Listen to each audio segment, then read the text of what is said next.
.com on Bettor Sports Network. Handoff Robinson up the middle of the line, heading towards the goal line and in. Touchdown! Touchdown, Washington! The first career rushing touchdown, Robinson Jr. But I think Justin Fields should kind of keep that move upwards, that track upwards, continuing from last weekend. And as long as he can limit the mistakes, which tend to occur when he's scrambling around, this offense moderately good, moderately effective. I don't know how to say it. They can be average. Fields going to toss it down the left side, going for Pettis, over the shoulder, makes the grab in the end zone. Touchdown! Touchdown Bears! Justin Fields on his stomach, took a hit. He's in pain again, but he just completed a beauty. 40 yards to Pettis. Lunch Money with Kyle and Ray, presented by FantasyGuru.com. If you just heard those highlights, you might have thought you missed a good game last night. You didn't. You didn't at all. We welcome you to Lunch Money, Kyle and Ray. And, Ray, my favorite player of all time in Major League Baseball is Ellis Burks. Mm-hmm. He wore the number 12 when he came up with the Boston Red Sox. I will always remember him as number 12. In his honor, I always chose the number 12 as my uniform growing up. Ray, the number 12 is quickly being ruined for me by Thursday Night Football. Last week, 12 points for the winning Indianapolis Colts. Last night, 12 points for the victorious Washington Commanders. I am done. I am finished, Ray. I don't want to see it anymore. 12 is now like a nightmare kind of number for me. I hear you, Kyle. A lot of us as kids, growing up, we had numbers that we tied to our favorite player, as you're pointing out. Sometimes it was, the day you were born, your dad, your mom's favorite number when they were playing or whatever. But having the negativity tied to the number is not something that you want to necessarily find yourself in a spot with. But I totally get your version of the number 12 at this point. Here's the big question on this Friday, Ray. Was last night worse than last week? But which game was a tougher watch? I would argue last night was a more difficult watch. I would say so too. I think the only argument against it not being a tougher watch is that these were just zero expectations. We had the letdown last week. We knew it was going to be bad, so you didn't go in expecting anything. But I would still probably go last night. Yeah, it was rough. I don't think anybody did well last night. Like, I really don't. I mean, like Brian Robinson, congrats. Great story. You get the touchdown. A lot of carries, not much yardage. You got the touchdown, so people are going to be happy. Other than that, Ray, I don't see anything here. Like, I don't. I mean, Carson Wentz was pitiful. Just pull the plug on that thing. Justin Fields was okay, but I kind of walked away from that game, and I'll get to it coming up in the appetizer, but I kind of walked away from the game saying that was a letdown from Justin Fields. I saw more bad than good. The receivers sucked. The tight ends sucked. Like, it was, didn't it? The coaching sucked. I mean, it was one of those throw your hands in the air. Like, did they really spend $1 billion on this Thursday night TV package? Like, is that money? If I'm an Amazon stockholder, Ray, do you think I'm happy with this $1 billion spend that they forked over? I think I saw last week, right, that it's like $87 million a game if you look at over the course of the contract. I mean, and here's the thing that they have. Everyone watched anyway. Yeah. Everyone is watching and saying how bad it was, but everyone watched anyway. So, it's money well spent, even though the product, yeah. I saw a comment. It's funny you bring up that everybody watched it. I was reading on this game, and the comments were quite funny. It was like a recap, and it was both Commander and Bear fans. And it was fun to read because they were both complaining. Neither team was happy. Both were pissed off. And a guy chimed in from Europe. He chimed in. He saw all these comments, and he goes, man, I watch a lot of soccer guys over here, and I was entranced by this football game. It was, every play there could be a touchdown. Every play there could be a big moment. It went down to the wire. There was a great play at the goal line at the end of the game. Like, you're living and dying with every snap. He goes, we don't have that in Europe with our soccer. Like, as a European, I love American football because even when it sucks, you still think the next snap could be better. The next snap could kind of change the game's outcome. Sure. Kind of wishing like I lived across seas. That may say more about soccer than it does about American football, I guess. Yeah, right? I mean, hey, I will say this. My brother was a high-level soccer player. He was a keeper, and I've watched literally hundreds of matches growing up. He played into college and everything. And it's boring as all hell. I mean, I'm sorry. And, when the quality, it's, watching professionals versus high school, college kids, I get it. But it's just, you're just sitting there and it's like, oh, you had a good offensive game. What happened? We had 9 shots on goal. Ooh, 9 shots in 90 minutes. You guys tore it up. So I can understand that piece for European. It would seem much more exciting, even if the game itself isn't very good. I saw it totaled up over the course of about 102 game minutes. We saw 41 possessions. We saw 20 punts. We saw 8 field goals and 5 turnovers. Now, I don't know what happened on the other 8 possessions, right? I don't know. I didn't see that. But that is dreadful. And you're a big proponent of this, the Thursday night thing. Do you think this is the teams just sucking, or do you truly believe this has a lot to do with playing 4 games after Sunday? Well, I do think there's a lot of things going on. Number one, the guys are beat up, and football players will tell you, like, they wake up on Monday and they can't get out of bed, and then it's a little better Tuesday, a little better Wednesday, Thursday you're doing okay, Friday you're moving around, Saturday you feel good, let's go Sunday. So they're not physically okay. They're not. They can say they are because they're athletes and they're tough, and they're not. The coaching staffs themselves don't have the normal time to prep a game plan, right? They don't have the 7 days they normally get. So that, especially if your team isn't a high-level team, that's a little concerning. Young quarterbacks, examples, that's not good. You also have to worry about how the coaching staff handles this, because what they often do is the Sunday game before the Thursday, they might scale back the workload of some players. They might scale back the workload of some of the players on Thursday. We often see this in the backfield where it's not 20 touches for the guy. It's 14, it's 18 because they're trying to preview that. So I think there's a lot of pieces to this that, lend themselves to the matchups being more difficult than they should be, that lend themselves to crappy football. And it's beyond my concerns about the health of players and the competitive balance. It's very difficult. I mean, talk about this football season. I don't like the football season work-wise, because it's the same thing every Monday, every Tuesday, every Wednesday. It's the same. It's monotony out the wazoo. It's the same exact thing. When you play on Thursday, football players, football coaches, everything is thrown out the window.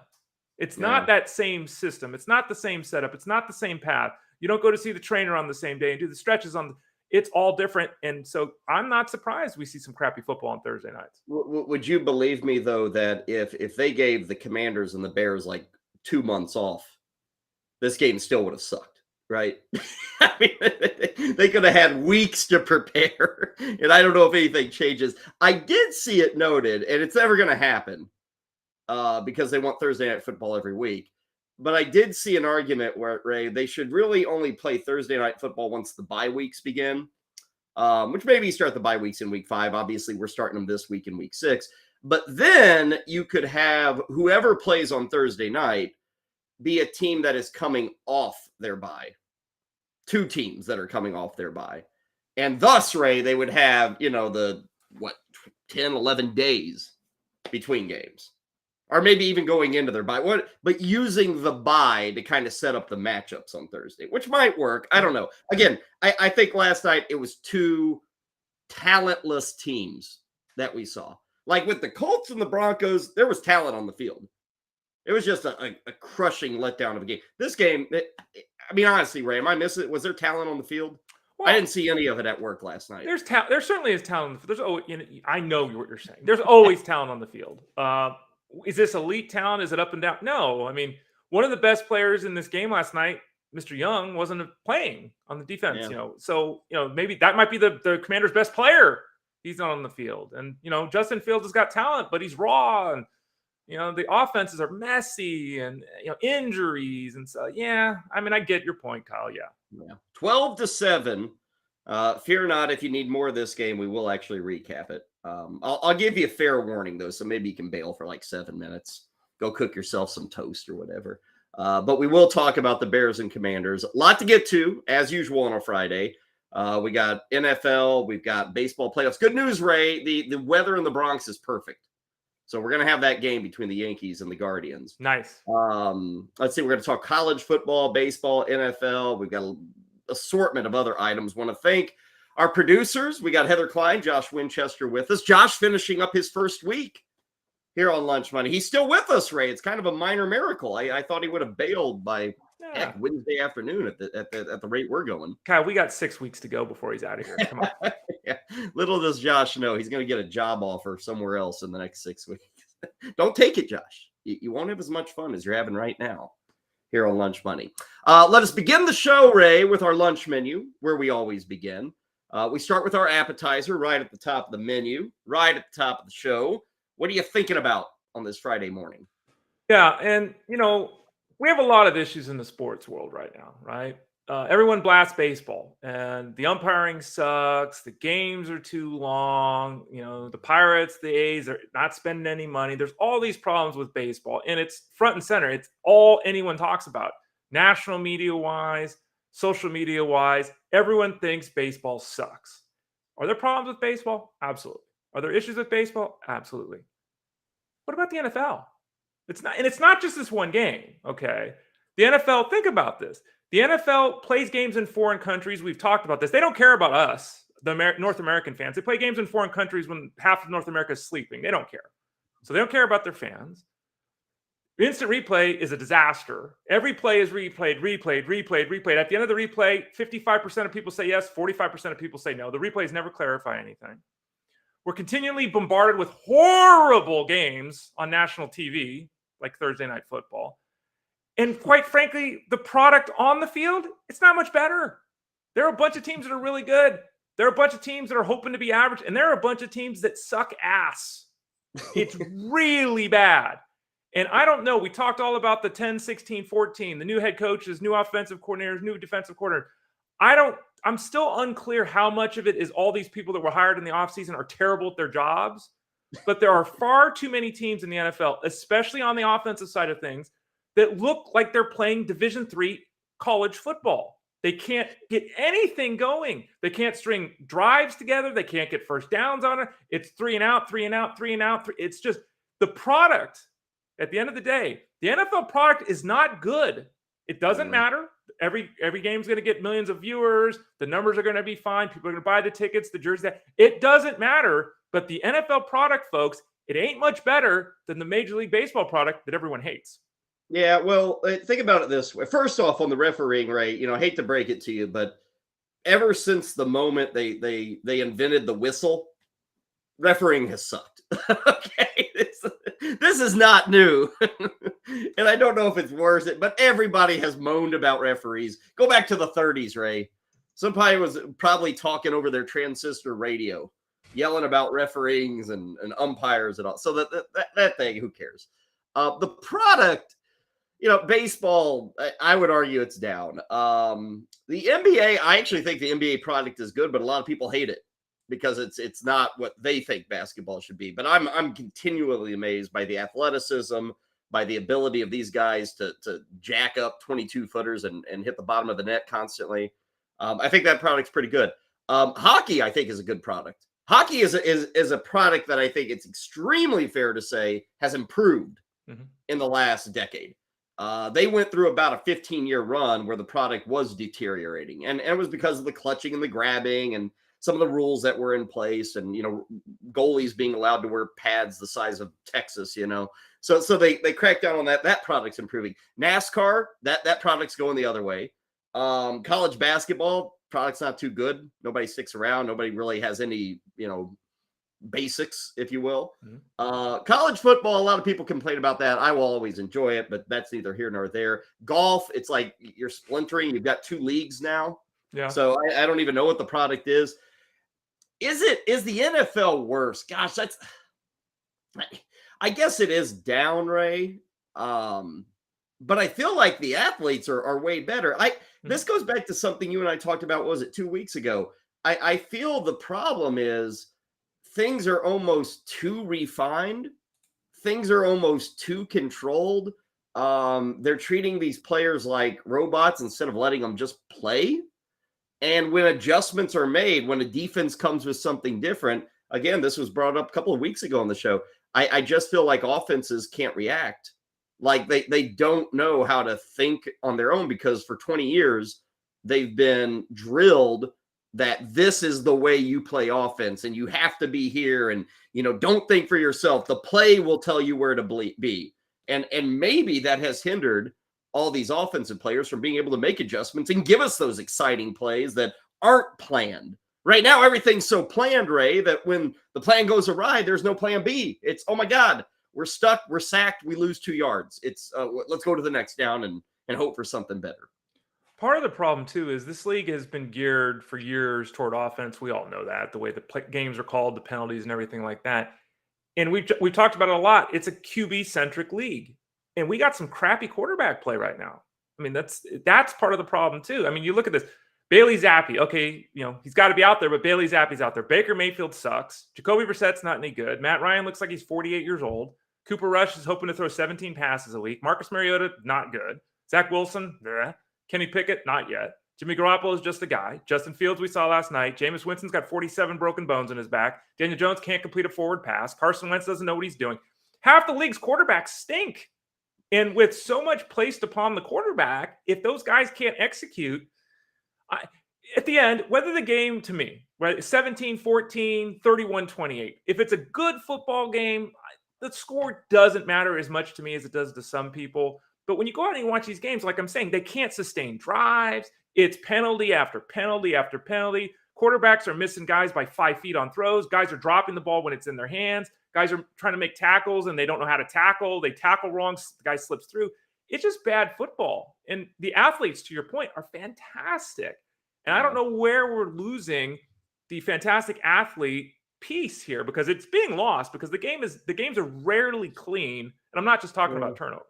Yeah, well, I every time this kind of discussion comes up, I think, well, gosh, it's still a popular sport. It's a hugely popular sport. It's not shrinking. No. By really any measure, it's not shrinking.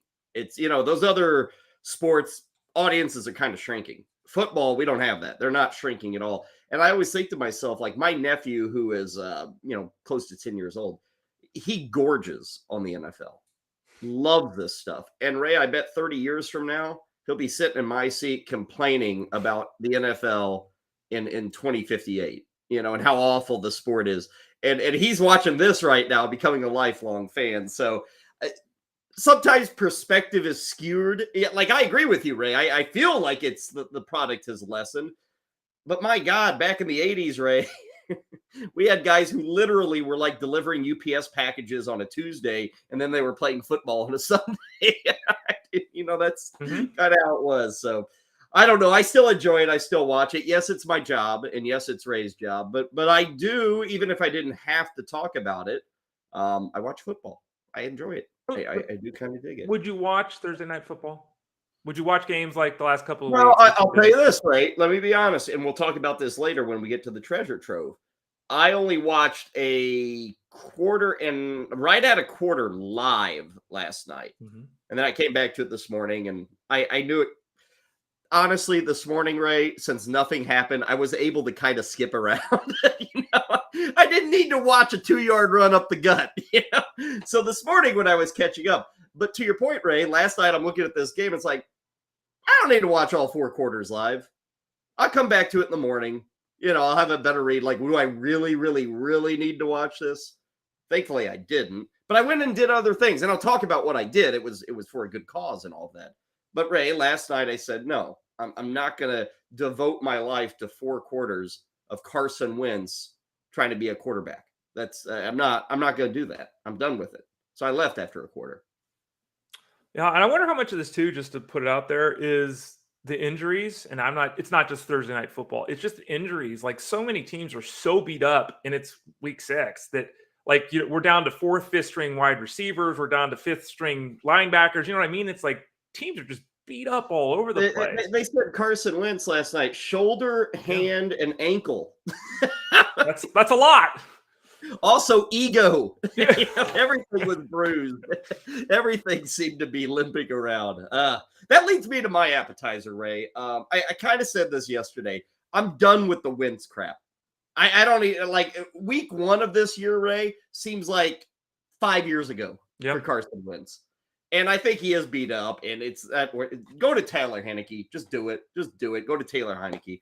I guess they're winning, so they won't do it. But Ray, he didn't even get to 100 yards passing last It's night. Embarrassing. Yeah, It really is my embarrassing. lunch hunch was a hit. Mm-hmm. Justin Fields had more passing yardage than Carson Wentz. That was plus 200. That was a big win. But I'm not going to pick on Wentz. I kind of did that yesterday. Right. Ray, Justin Fields. This is my takeaway. As I noted, I didn't really see anything that got me excited. Now, it's a year into him being a starting quarterback. They don't have talent at all around him. It's not there. It just isn't. I would argue Darnell Mooney, you throw him on a good NFL team. What is he, a third receiver? Probably. Yeah, on a good NFL team. They don't have the horses right now. They've got David Montgomery, who's pretty good. Their lines suck, all this stuff. But Ray, when I look at Fields, I'm already seeing a guy getting the hell beat out of him. Yep. He's constantly on the ground. Yep. He's constantly getting up after a body slam, and he's like wincing. Like Yep. They're letting him pass, but Ray, I'm not really seeing a passer. He is missing plenty of wide open guys. Yes, I realize sometimes it's on the receiver. There were drops last night. The other thing that stood out, Ray, is for a guy who I would say that's a mobile quarterback, like Justin Fields. And we saw it last night, 80 yards, right? I mean, it was a good rushing game. But Ray, I kind of feel like he's not that mobile. Like he's in the pocket, and maybe it's pocket awareness, but guys get to him. He doesn't avoid the rush all that well. So there's a lot to learn. This is kind of my question, though. At the end of this year, we've got another 12 games left for him, whatever it is. Will we know if Justin Fields is legitimate or not? Like, will we know if he can be a franchise quarterback? Is that enough time, I guess? That would be about, 25 starts, somewhere around there. Mm-hmm. Is that enough for you to say, hey, this guy's going to make it or this guy isn't going to make it? I don't know. I will say that we talked about this at fantasyguru.com all preseason. Jeff Mans was very loud because Jeff Mans is from Chicago. What the Bears are doing makes no sense. They're tearing a team down after drafting their franchise quarterback. They hire a head coach that's a defensive guy. They bring in a group of coaches that, on paper at least, don't appear to be a stellar group. So we have that situation dealing. Then we have the situation, as we're talking about, they don't give them weapons. Then we have the situation, their offensive line sucks. Like, what do you expect the guy to do? What Justin Fields is going to do is different than what Andy Dalton or Carson Wentz would do, right? Carson Wentz, Andy Dalton, they make a read, they throw it out of bounds, they'd have a 53% completion percentage, whatever. Justin Fields is trying to make plays, and trying to make plays often ends up with it being worse than if he just sat in the pocket and threw the ball away, right? People get pissed at that, but now he's spinning and he's diving. Now we got a 17-yard sack here. We got a fumble here when he's hit by three guys late. Like you're talking about, he's constantly getting beat up because he's trying to make plays instead of just chucking them. So, when you put a guy in a bad situation with a bad offensive line, with a lack of talent around him at the skill positions, and a questionable coaching staff, I mean, it's the NFL. So, if there's an opportunity for the Bears to get someone starting next season, if Fields continues to play this way, they probably do it. But I don't think it's fair to the kid at all. I think they put him in a terrible position last year and this year. Well, and I don't know, because even when things worked last night and Fields got time and was able to make plays, I wasn't particularly impressed by the throws he was making, even on the rare occasions it happened. Now, I will say, Jalen Hurts, a guy who a year ago I was like, he can't pass. He has improved. I don't know if he's proficient at it, but he's improved. Good NFL quarterback. They're the only undefeated team in the league. Lamar Jackson, I guess he's gotten better since he got in the league, but I think people overrate his improvement as a passer. He's not all that. It's really, I am convinced it is that coaching staff and the way they call plays and the plays they draw up. It's not Lamar Jackson on those throws. But Ray, he's winning. Mm-hmm. He's a good quarterback. He's betting on himself, and he's going to make millions here in the offseason. But I look at Fields and like, gosh, it's ugly. And I guess I just need to realize it doesn't have to be beautiful.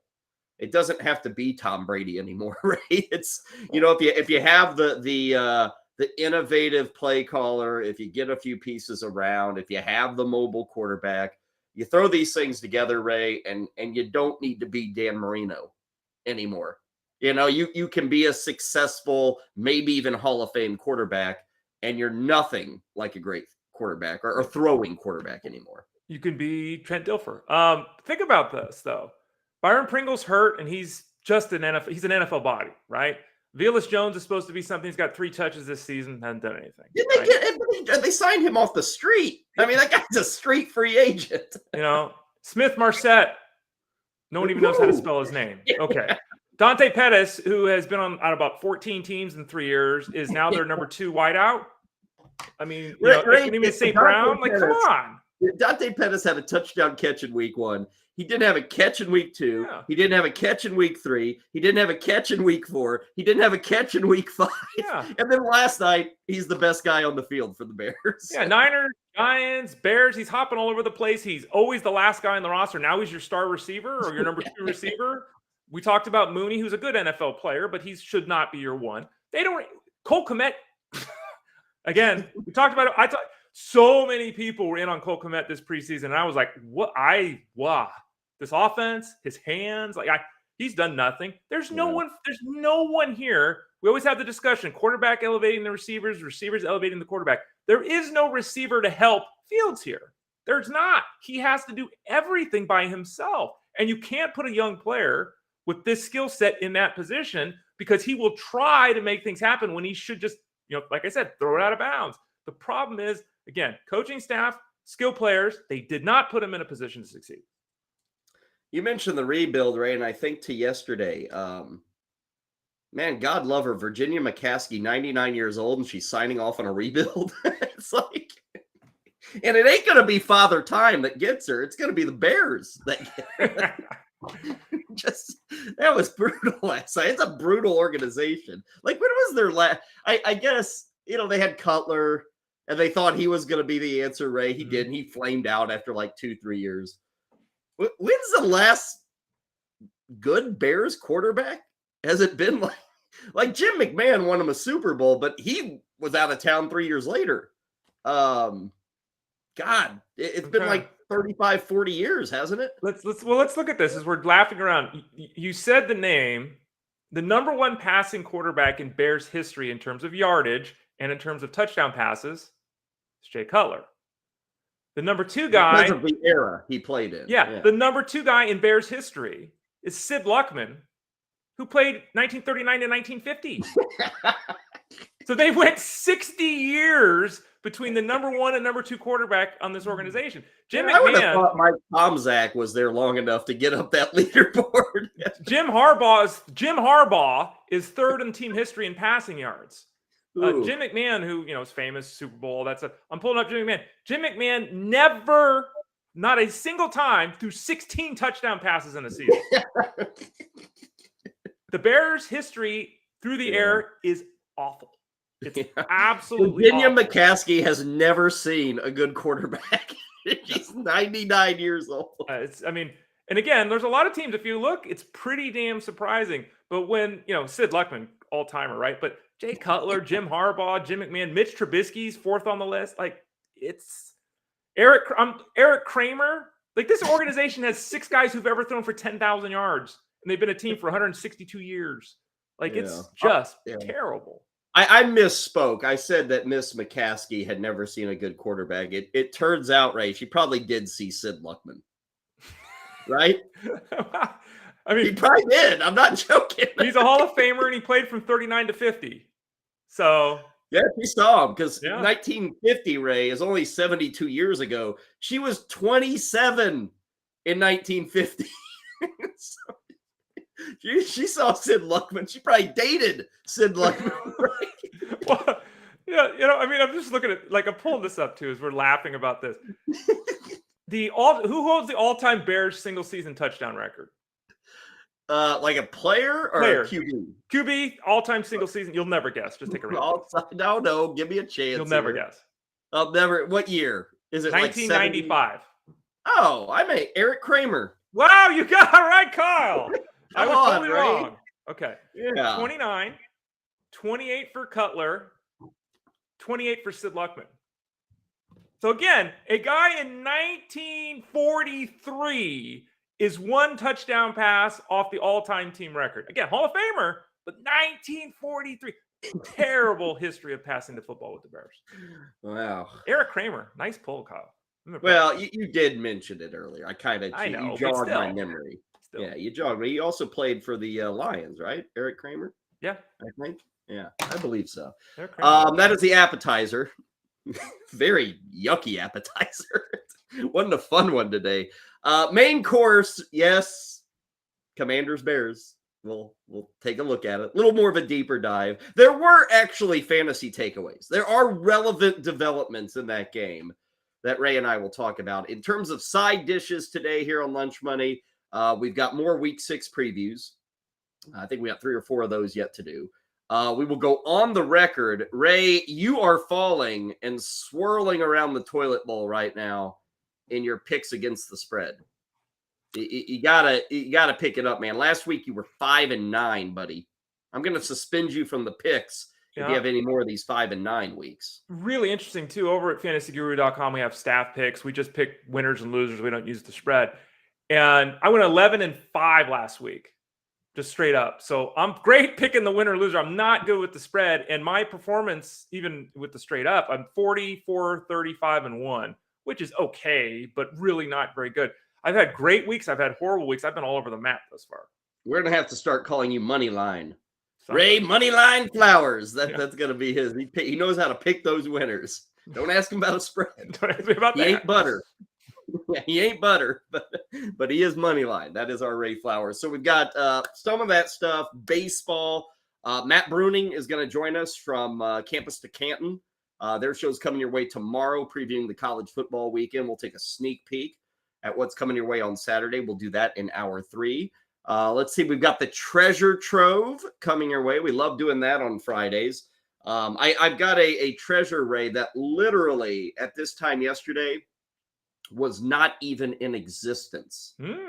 This is a brand new, fresh treasure trove item. So we'll get to that in hour 2. Like it. Injuries. Holy moly, we got injuries. And we do have some updates this morning. So guys like Jonathan Taylor, Rashad Bateman, Keenan Allen. I saw a description of Dak Prescott. I don't think I've ever seen a player described this way, as if he's a rattlesnake.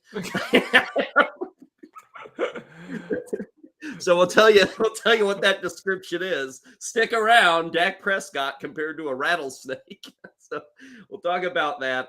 Ray, bet du jour. What do we got today on the menu as your bet du jour? Yeah, my bet du jour today is the following. The Seattle Seahawks are allowing the most points a week to the tight end. That includes 4 touchdowns in the last 4 games. Now, if we're going to fudge this, it's 7 touchdowns in 4 games because Taysom Hill had 3 rushing touchdowns last week. But let's just remove those and say those don't count. And we're going to say just 4 touchdowns in the last 4 games that they have played. So they bleed points to the tight end. So what does that mean? That means this week Zach Ertz is scoring a touchdown. It's a plus 170. He's getting in the end zone. We know he's getting his 5 or 6 catches every week. He's heavily involved in the offense.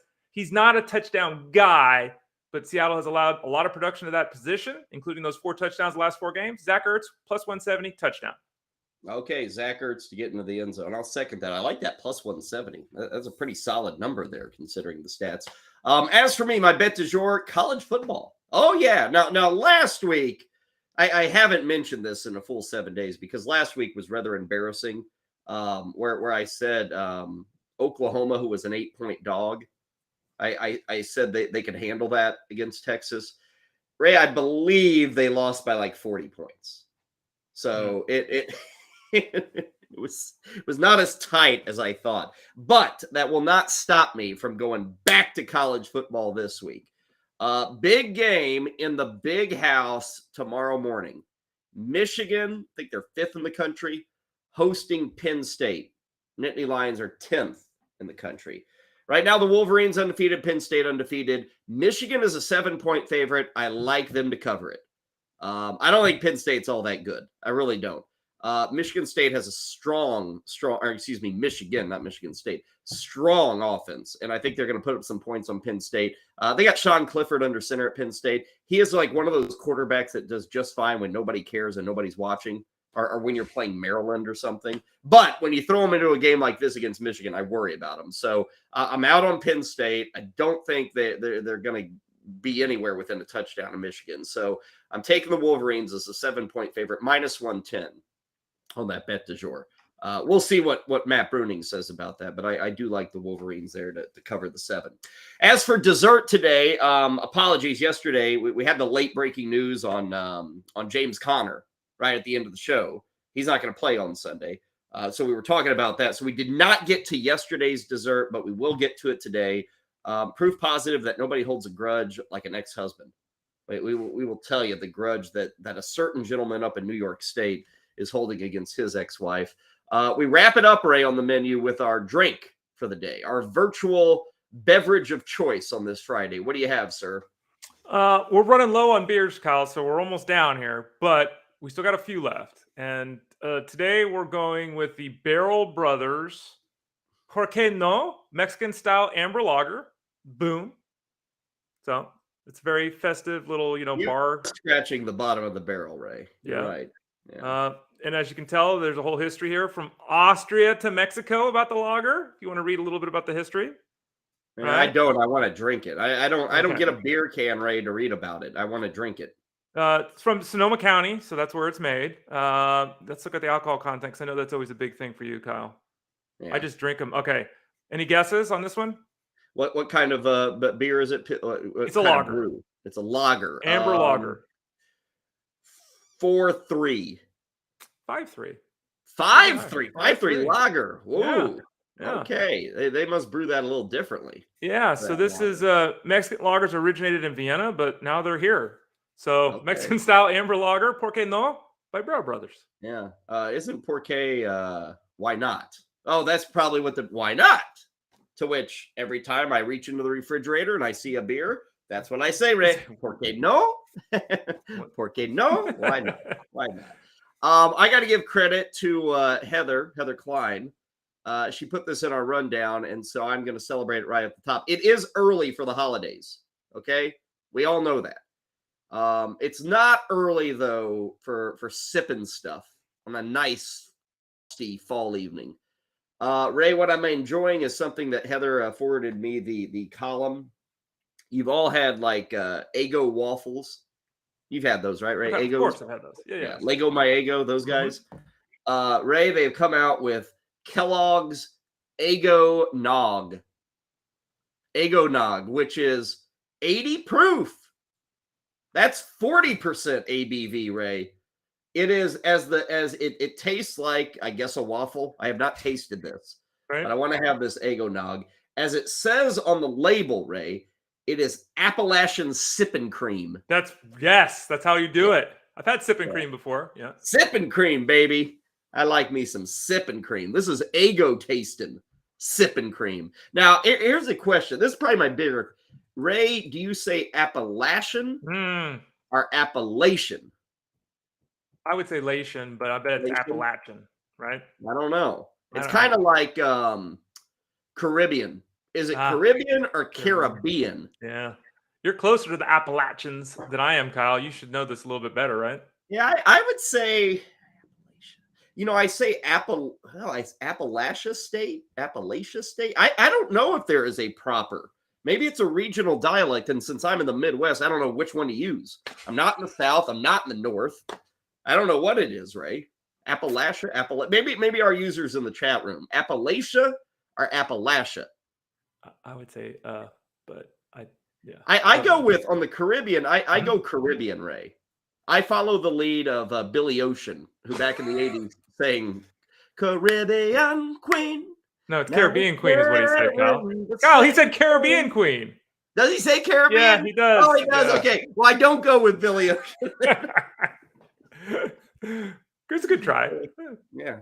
Do I get to say I'm the first person to mention Billy Ocean on the Bettor Sports Network? Am I the first one? Producers, possibly. Yeah, I'm going to say so. Ding, ding.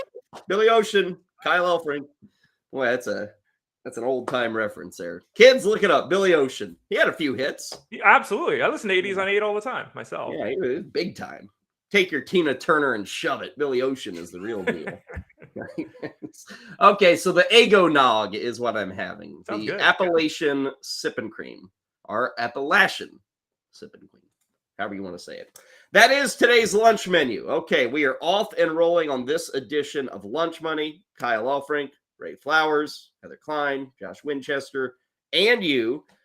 Join us in the chat room. We love hearing from you guys, seeing what you're talking about. I know people will have questions about their various fantasy leagues. Ray loves answering those. So send them our way in the chat room. We will do our best to get to them. Always hit the fun button if you're having fun with what we do here on the Bettor Sports Network. When we come back, I'll be honest, it's not going to be fun. We're going to talk Commanders Bears. Okay? People want honesty. I'm giving them honesty. We're going to talk Commanders Bears. We will dig into that game. We do have a lot of injury news we want to get to, so that is coming up as well. First things first, so we got our man Duke, and I think Duke didn't like Thursday night either. I think Duke might have had a rough day at the windows on his Thursday night. A lot of tearing of tickets, if you know what I mean. Let's send it to Duke in the den, get you up to date on some wagering, and we will be back with more of Lunch Money after the Duke. Good afternoon, bettors. It's your boy Duke. I'm here. I don't know about better than ever after that Thursday night game, but I'm here. I'm showing up. I'm facing the music on a beautiful Friday. Welcome back to Duke's Den. As always, I'm presented to you by FantasyGuru.com. 0-3 on Thursday Night Football, but thank God for Ted Schuster and his NCAA bets. We nail over 54 in the Baylor-West Virginia game. Ends with a total of 83 points there. I want to say it covered early in the third quarter, if I'm not mistaken. I know I checked like halfway through the third quarter, and it was like 33-40 or something like that. I'm like, okay, yeah, we're good to go. Thank God for him, because 0-3 on Thursday Night Football. Bears to win, that's a loss. Over 38, that's a loss. Carson Wentz minus 4.5 completions versus Justin Fields. That's a loss too, and I understand we kind of shoved that down your throat with Tyler's appearance on the show yesterday. So, number one, I'm sorry. It's bad. I had to go to my local grocery store this morning, pick up a violin, put a bucket out in front of me, and fake play that sucker so people would give me cash. That was just to afford breakfast. I don't know what I'm doing for lunch. Probably betting on some more stuff. But here's why I could have been and should have been 3-0. Number one, we knew both quarterbacks were atrocious, right? Carson Wentz banged up, but he's always banged up. This is just average Carson Wentz. He's never fully healthy. He's never really hurt to the point where he can't play. He's just hurt enough to where he's horrendous. Then we have Justin Fields, who seems to forget that his best two assets are not his arm and his brain, but his two legs. We finally saw him get out the pocket, run a little bit there in the fourth quarter. Yeah, man, do that more often. But I expected the whole Bears team to be able to run, and all three of my bets were connected. It was related to game flow. I expected the Bears to run and get up early. I especially expected them to run inside the 5-yard line and pound in touchdowns so we didn't settle for field goals. And then, once the Bears are ahead, I expected the Commanders to be playing catch-up. Carson Wentz would have to throw a lot. They'd have to press the action. They'd have to try to score points. Points. Maybe some bad turnovers, short fields. That's all positive. But we had everything but the final product. Second drive of the game, Bears go 61 yards. Fields throws a pick from the 5-yard line on second down. Maybe just try running it 3 times from the 5 to get in. Next drive, they go 69 yards behind a 64-yard run from Khalil Herbert. Then on second down, Fields throws an incomplete. Then on third down, Fields runs. Then on fourth down, they finally give it to Herbert, and he has one chance from the 1-yard line. He doesn't get in. So even if I'm not being greedy, let's say they get 10 points from those 2 drives early in the game. Totally different flow. Now Carson Wentz has to throw the ball. Now they maybe do get those short fields to the Bears. And then we get points, and then we get over, and the Bears win, and then Carson Wentz gets his completions. It looks bad now. We watched the game. It was horrible. We all sat through it because bad football is better than no football. Could have been 3-0, and I could have been sitting here with Kyle's pick and 3-0 and gloating, but instead, I'm a broken man. Adios.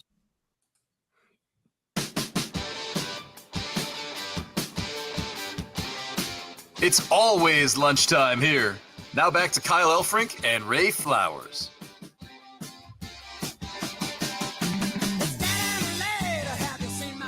I feel sorry for our man Duke, Ray.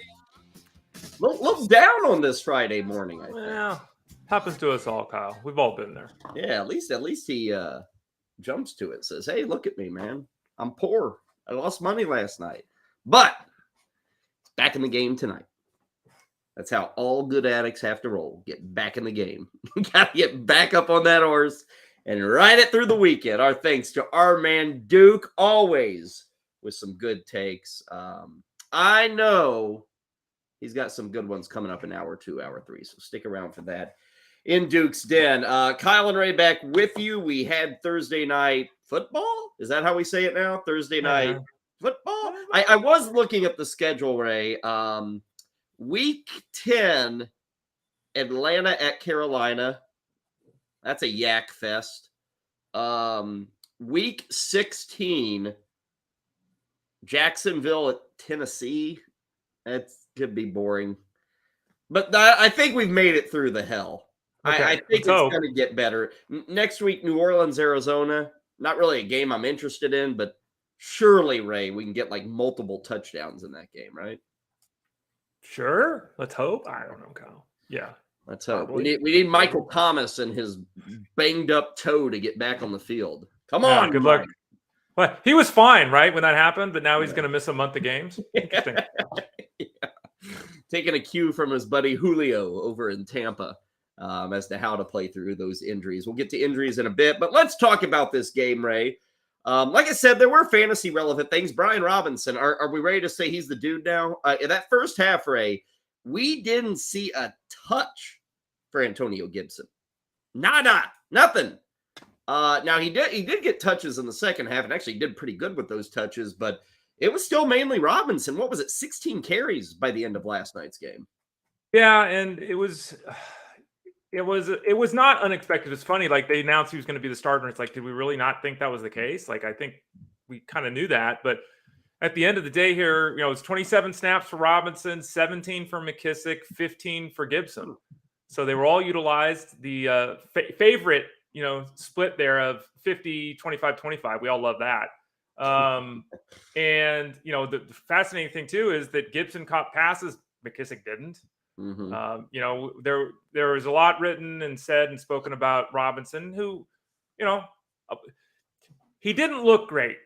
Okay. Now there's people saying, well, he was shot 6 weeks ago, whatever it was. Well, if he wasn't healthy enough to play in an NFL football game, he shouldn't have been on the field. Right. So I think that's kind of who we got, which is okay. He's not a superstar player long-term. He's not. Is he a guy that can do the Jeff Wilson thing if the offense is working right? Yeah, he can do that. And I think he showed enough to at least keep the other two guys kind of behind him moving forward. Was it sexy or impressive or exciting? Not really.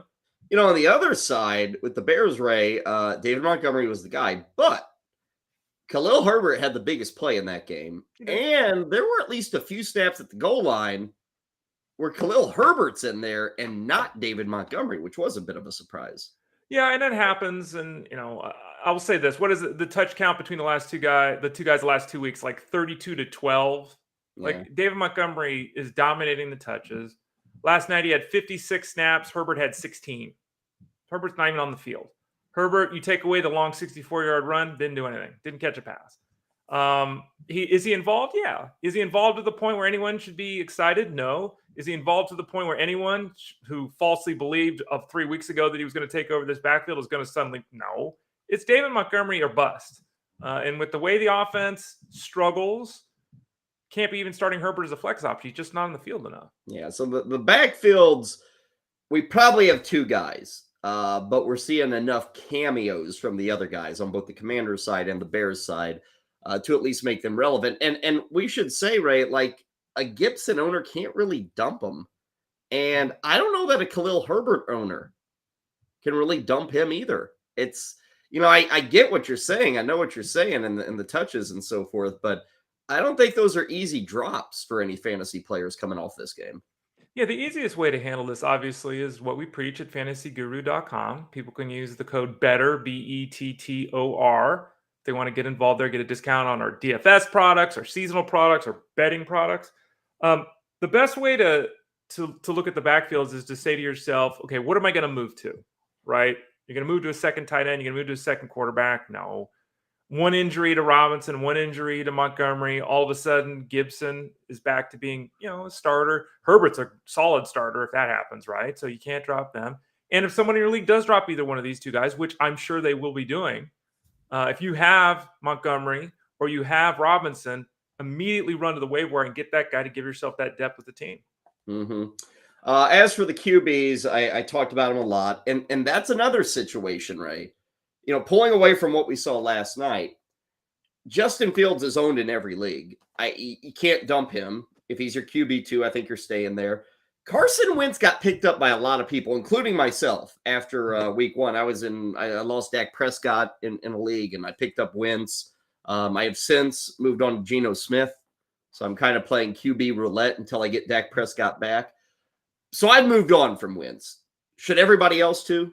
I mean, is there a reason to keep Carson Wentz as your QB2? And I don't know what people might be looking at. Like every league's different, Ray, but I'm guessing like Matt Ryan's available or Jimmy Garoppolo is available.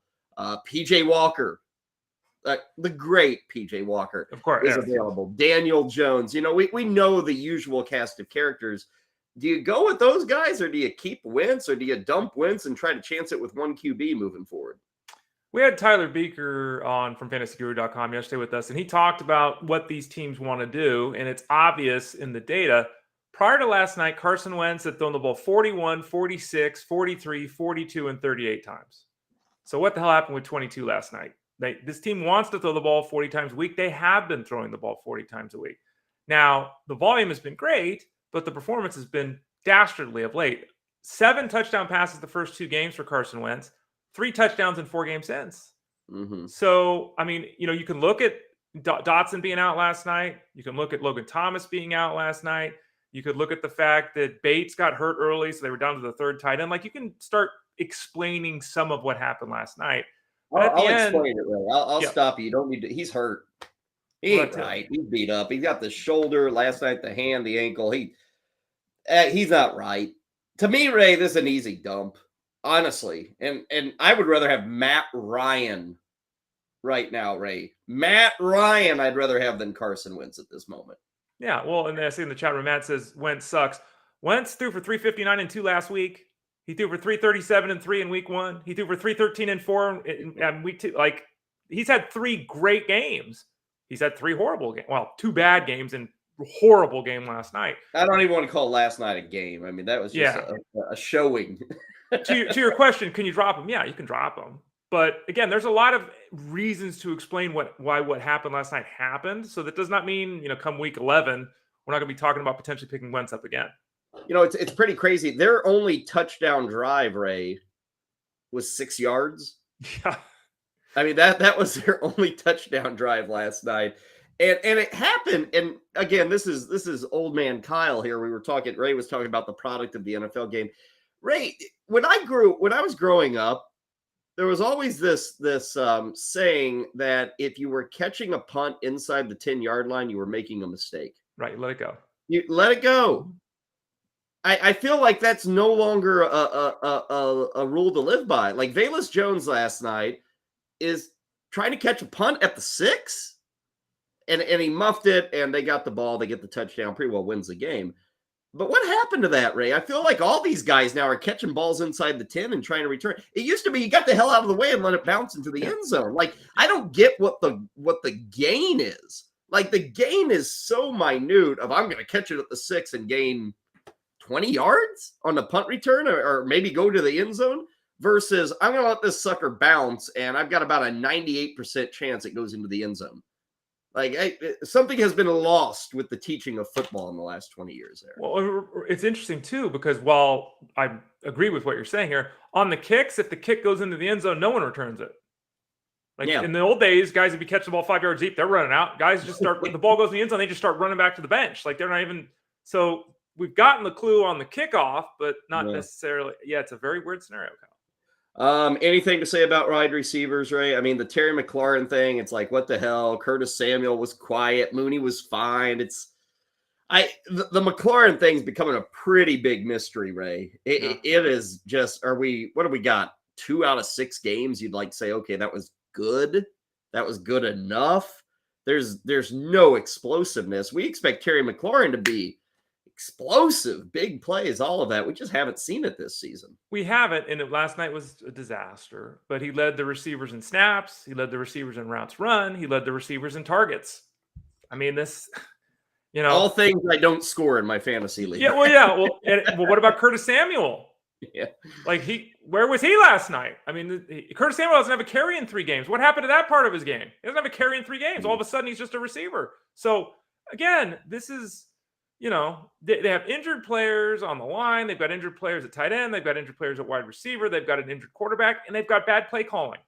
Like, let's just call it what it is. Like, we were all jazzed about Curtis Samuel. He's catching 5 or 6 passes, getting 3 or 4 carries. He's not touching the ball in the backfield anymore. They stopped doing that. Is this offense really about Johan Dotson, who's getting 3.5 targets a week? That's their offense. Like, without him on the field, they can't score a touchdown. So, the McLaurin thing is shocking. It really is. I totally agree with you there. You can't drop him. I think you still start him. I don't let last night ruin my thoughts with him. But when we're seeing him and thinking 4 catches for 62 yards is what we're getting, it's disappointing. And yet somehow, some way, both these teams, have 2 victories. Somehow, some way. I don't know, but that's what they do. I mean, Pittsburgh has 1. The Raiders have 1. Carolina has 1. Houston has 1. Detroit has 1 win, Ray. Is that right? Detroit 1-4? The Bears have 2. The Bears have 2. Yeah. The Bears have 2. I feel like Detroit's 4-1, not 1-4. When I look at that team, just crazy, crazy times. Okay, sweep it under the rug. I'm done with it. Ray, I don't want to talk about it anymore. Okay, that's deal. At least until next week when we remind you how awful last night was. Thursday night football. Woo! Very frightening. Okay, looking ahead to Sunday, Ray. Injuries. Good news for Jonathan Taylor. Back still at practice today. Practice yesterday, practice today. Looking good there. Not so good for Rashad Bateman and Keenan Allen, though. Yeah, Rashad Bateman didn't practice again today with that foot issue. So that's 6 straight practices he's missed. At this point, got to think he's doubtful. They haven't announced it, but you got to think that he hasn't practiced in 2 weeks. He's not playing this weekend. The Chargers, Keenan Allen is questionable. He's made progress, but Jeremy Fowler's reporting if there's any apprehension, if there's any concern, they'll hold him out. So we're still completely in the wait and see with Keenan Allen. And we also got news on T. Higgins, Kyle. He's being called day to day, with his ankle issue. He's limited at practice today, but it's being reported that he might still be a game time decision. So, looks like Bateman's out. Keenan Allen, we don't know. T. Higgins, we don't know. Well, at least T. Higgins has the 1:00 kickoff. So we'll have time to prep. The Allen thing, again, reminder, that's a Monday night game, folks. I'm trying to think, I don't believe I own Keenan Allen anywhere in my leagues. But Ray, if I had him, I would treat this as I'm setting my lineup without him. I wouldn't chance it come, Monday night, unless I had an option with the Broncos or the Chargers I could turn to. I wouldn't chance it at all with Allen. Agreed. I think that's just the position you have to take. And we haven't seen him since week 1. So, yeah, at this point in time, unless we get some wondrous news this afternoon, totally agree with you. Let's see what else. James Conner, again, is out. We heard further, Ray, it could be more than just this week. So here you are, folks, the James Conner experience week to week. I have no idea when he's back. He may be back next time. Who the heck knows? Eno Benjamin, Ray, what are we looking at here? Now that we know he's the guy, I think you said at the end of yesterday's show, maybe a mid-tier RB2, maybe a back-end RB2. People were probably picking him up before we got the official word on Connor. After getting this official word, everybody picked him up. I'd love to sit here and say, man, it's a great spot for Eno Benjamin. I don't know if it is.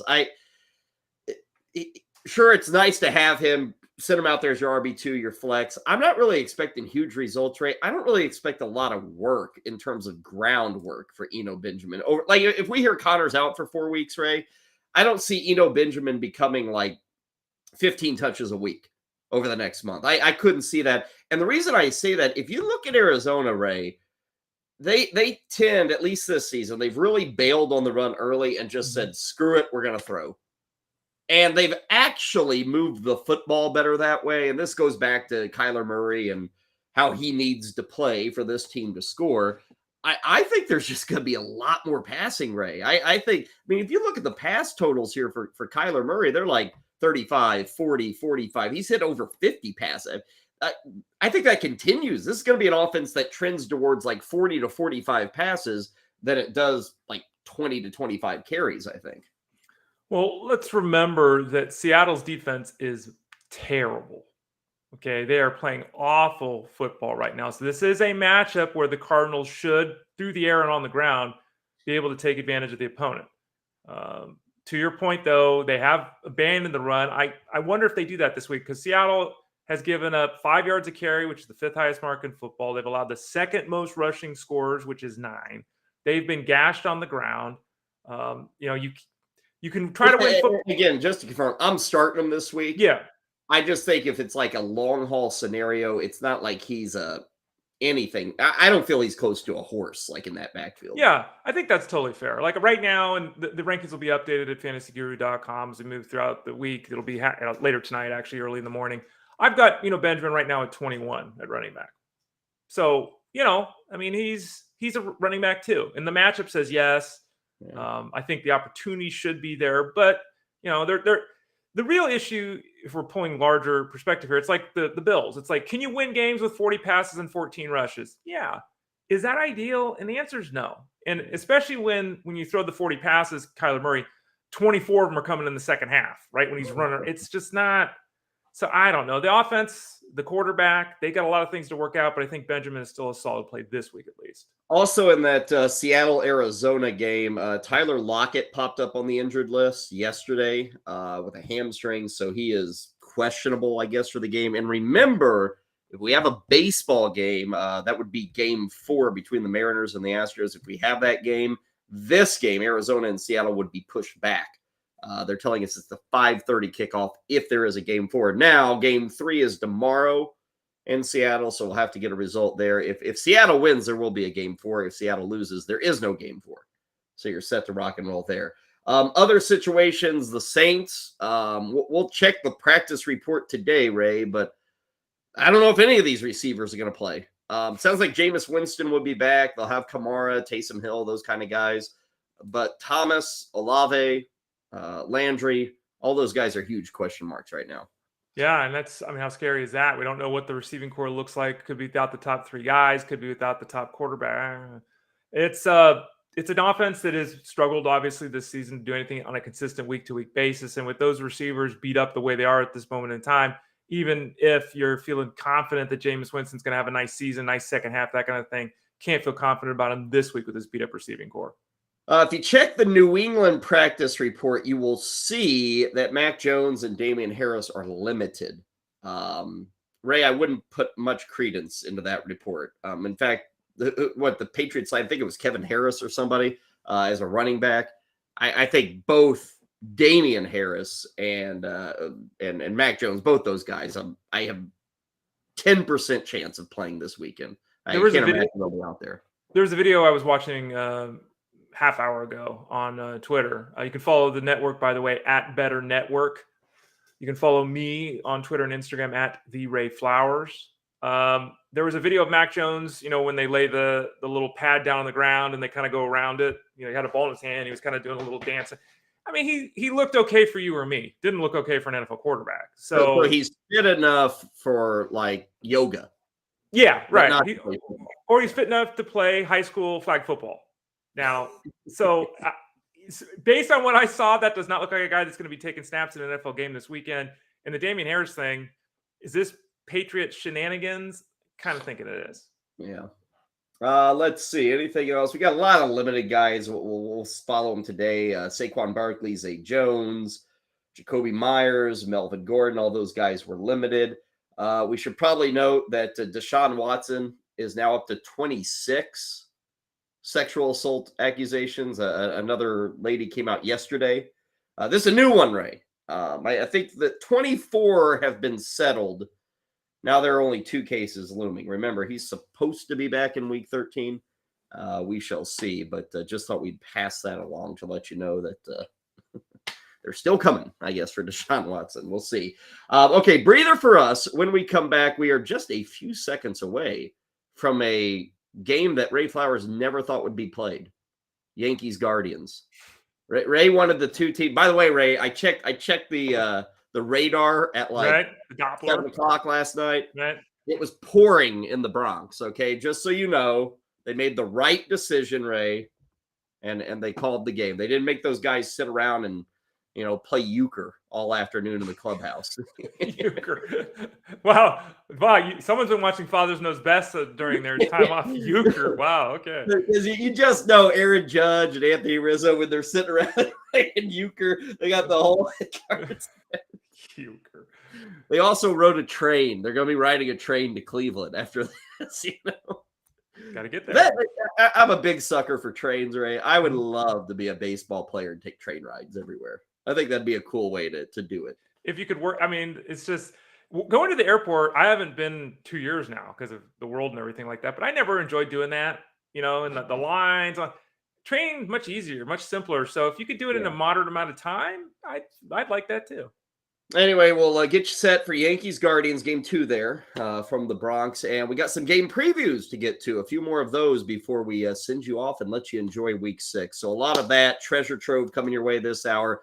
Should be a lot of fun. Stick with us. More of Lunch Money coming up after this on the Bettor Sports Network. It's Moose and Keith with Mark Malusis and Keith Irizarry. Moose and Keith with you. Let's welcome aboard right now, Iron Eagle. One of the great stories that I have from doing notes on a plane, and you always get people looking over. They see color-coded uniform numbers, names, height, weight, age, background, hometown. And I had a woman sitting next to me on a flight, and I'm doing my notes, and she's kind of giving a look, then looking, and I can tell she's looking. And then finally, she'll say, so what is it that you do? Well, what do you think I do? She said, are you a wedding planner? I said, yes. I said, I have to put Rob Gronkowski at Tom Brady's table. I said, you know what? You're not correct, but it's the best answer I've ever heard. That's great. Corey Nando and Friends, presented by Mayo Media. Fantasy Life Fantasy Executive. It's going to be a football life. The fantasy executive is probably going to be the best football life ever. Who will be the guest? Everyone who was on yesterday, basically. Yeah, everybody that's on yesterday will be the guest. Scott Engel, you know what I'm saying? Adam Ronis. Yeah, everybody, those people. Because what Nando, obviously you'll be there. You know what I'm saying? We'll go to the GST and shoot some scenes. You know what I'm saying? That'd be nice. We'll shoot some scenes in Midtown Manhattan. Antonio Brown can be on my football life, That'd right? be nice. Because that's a big part of my come up as a fantasy analyst. Everybody, the football life, the fantasy executive is going to be for the people. When they do the football life on the fantasy executive, I'm going to be hands on. Good. Yeah. You talking to you.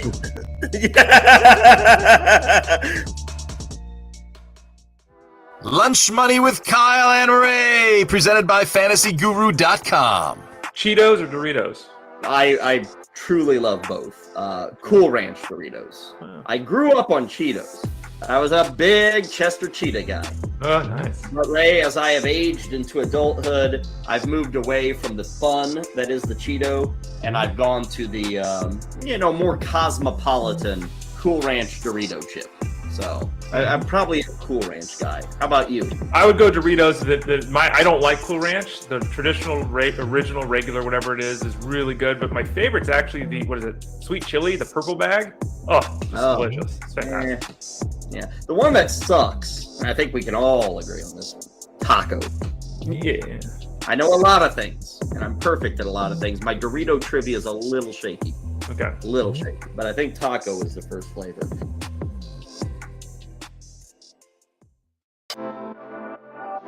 It's Moose and Keith with Mark.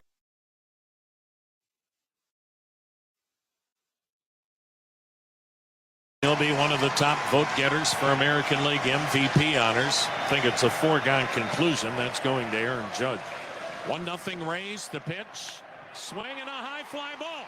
Deep right center field. Siri at the wall. And it's gone!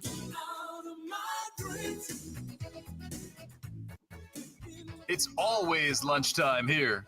Now back to Kyle Elfrink and Ray Flowers. This is one of those jams Ray was talking about, Billy Ocean. There you go.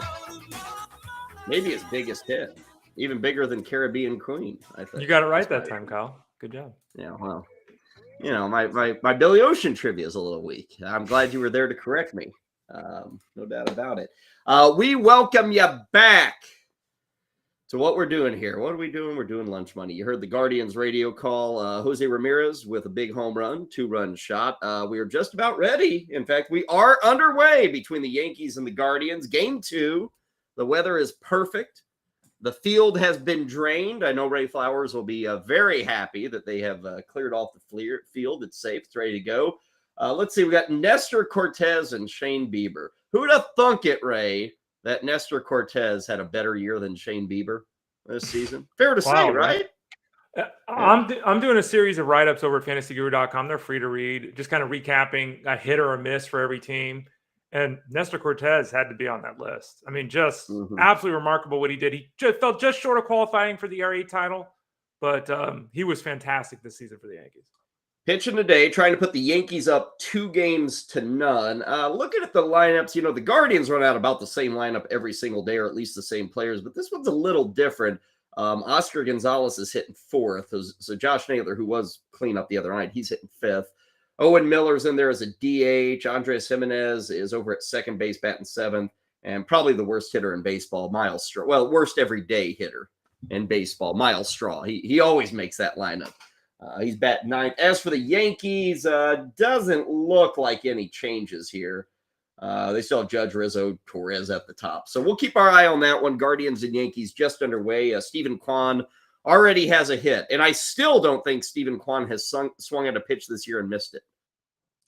He went all year without swinging and missing a single pitch. He went home to first in 3.68 seconds, which is 29.9 foot per second, which is elite on that bunt. Did he really not miss his? Come on, Kyle. No, remember at the start of the year when he went like 70 at bats, like 14 games without swinging and missing. Yeah. He had a hell of a season. Hell of a season. Yeah, very good season. Yeah, good rookie season for Stephen Kwan. He's leading off. He's on base. So they are underway there. Let's see, 4:30 for Atlanta and Philadelphia, and then 8:30 for the Dodgers and the Padres. Today is a 3-game set of games because of that rain out yesterday. We had the 1 game yesterday, which featured another Yordan Alvarez home run. He just keeps doing that against Seattle. Okay, let us get back to our Week 6 game previews. We start these every Wednesday, continue on Thursday, wrap them up on Friday. I think today, Ray, we got a handful of games to get to. I think 4 or 5 of them. We start in Cleveland.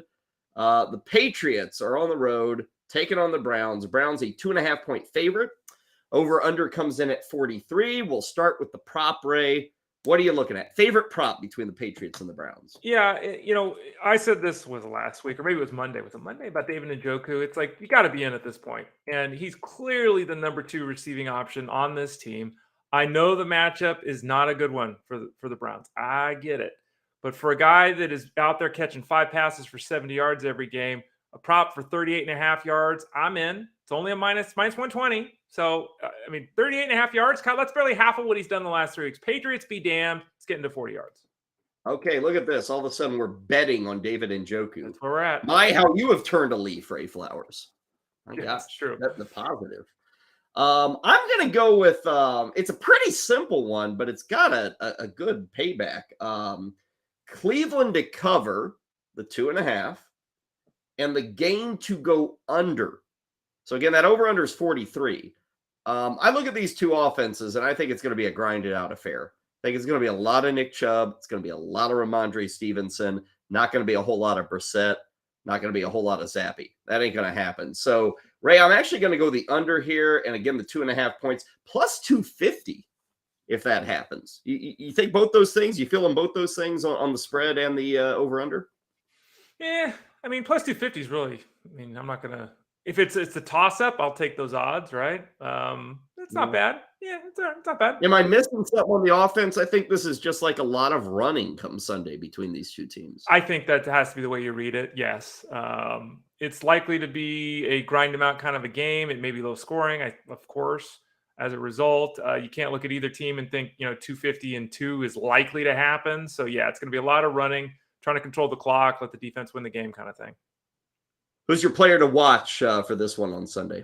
It's about the only guy on the Patriots other than Stevenson to watch, and that's Jacoby Myers. And, he's missed time, but around the missed time, he's been very successful. He had a 38% target share in his return to game action, scored a touchdown, went over 100 yards. Now, he's got 3 touchdowns in 49 games, which, is why everyone looks at him. And even when he's going well, you really want to get excited about Jacoby Myers. But, he's gone 795 each of his last 2 games, 7 catches, 95 yards. If he's catching 6-7 passes and giving you 75 yards, that plenty works in a PPR setup, even if he isn't getting into the end zone.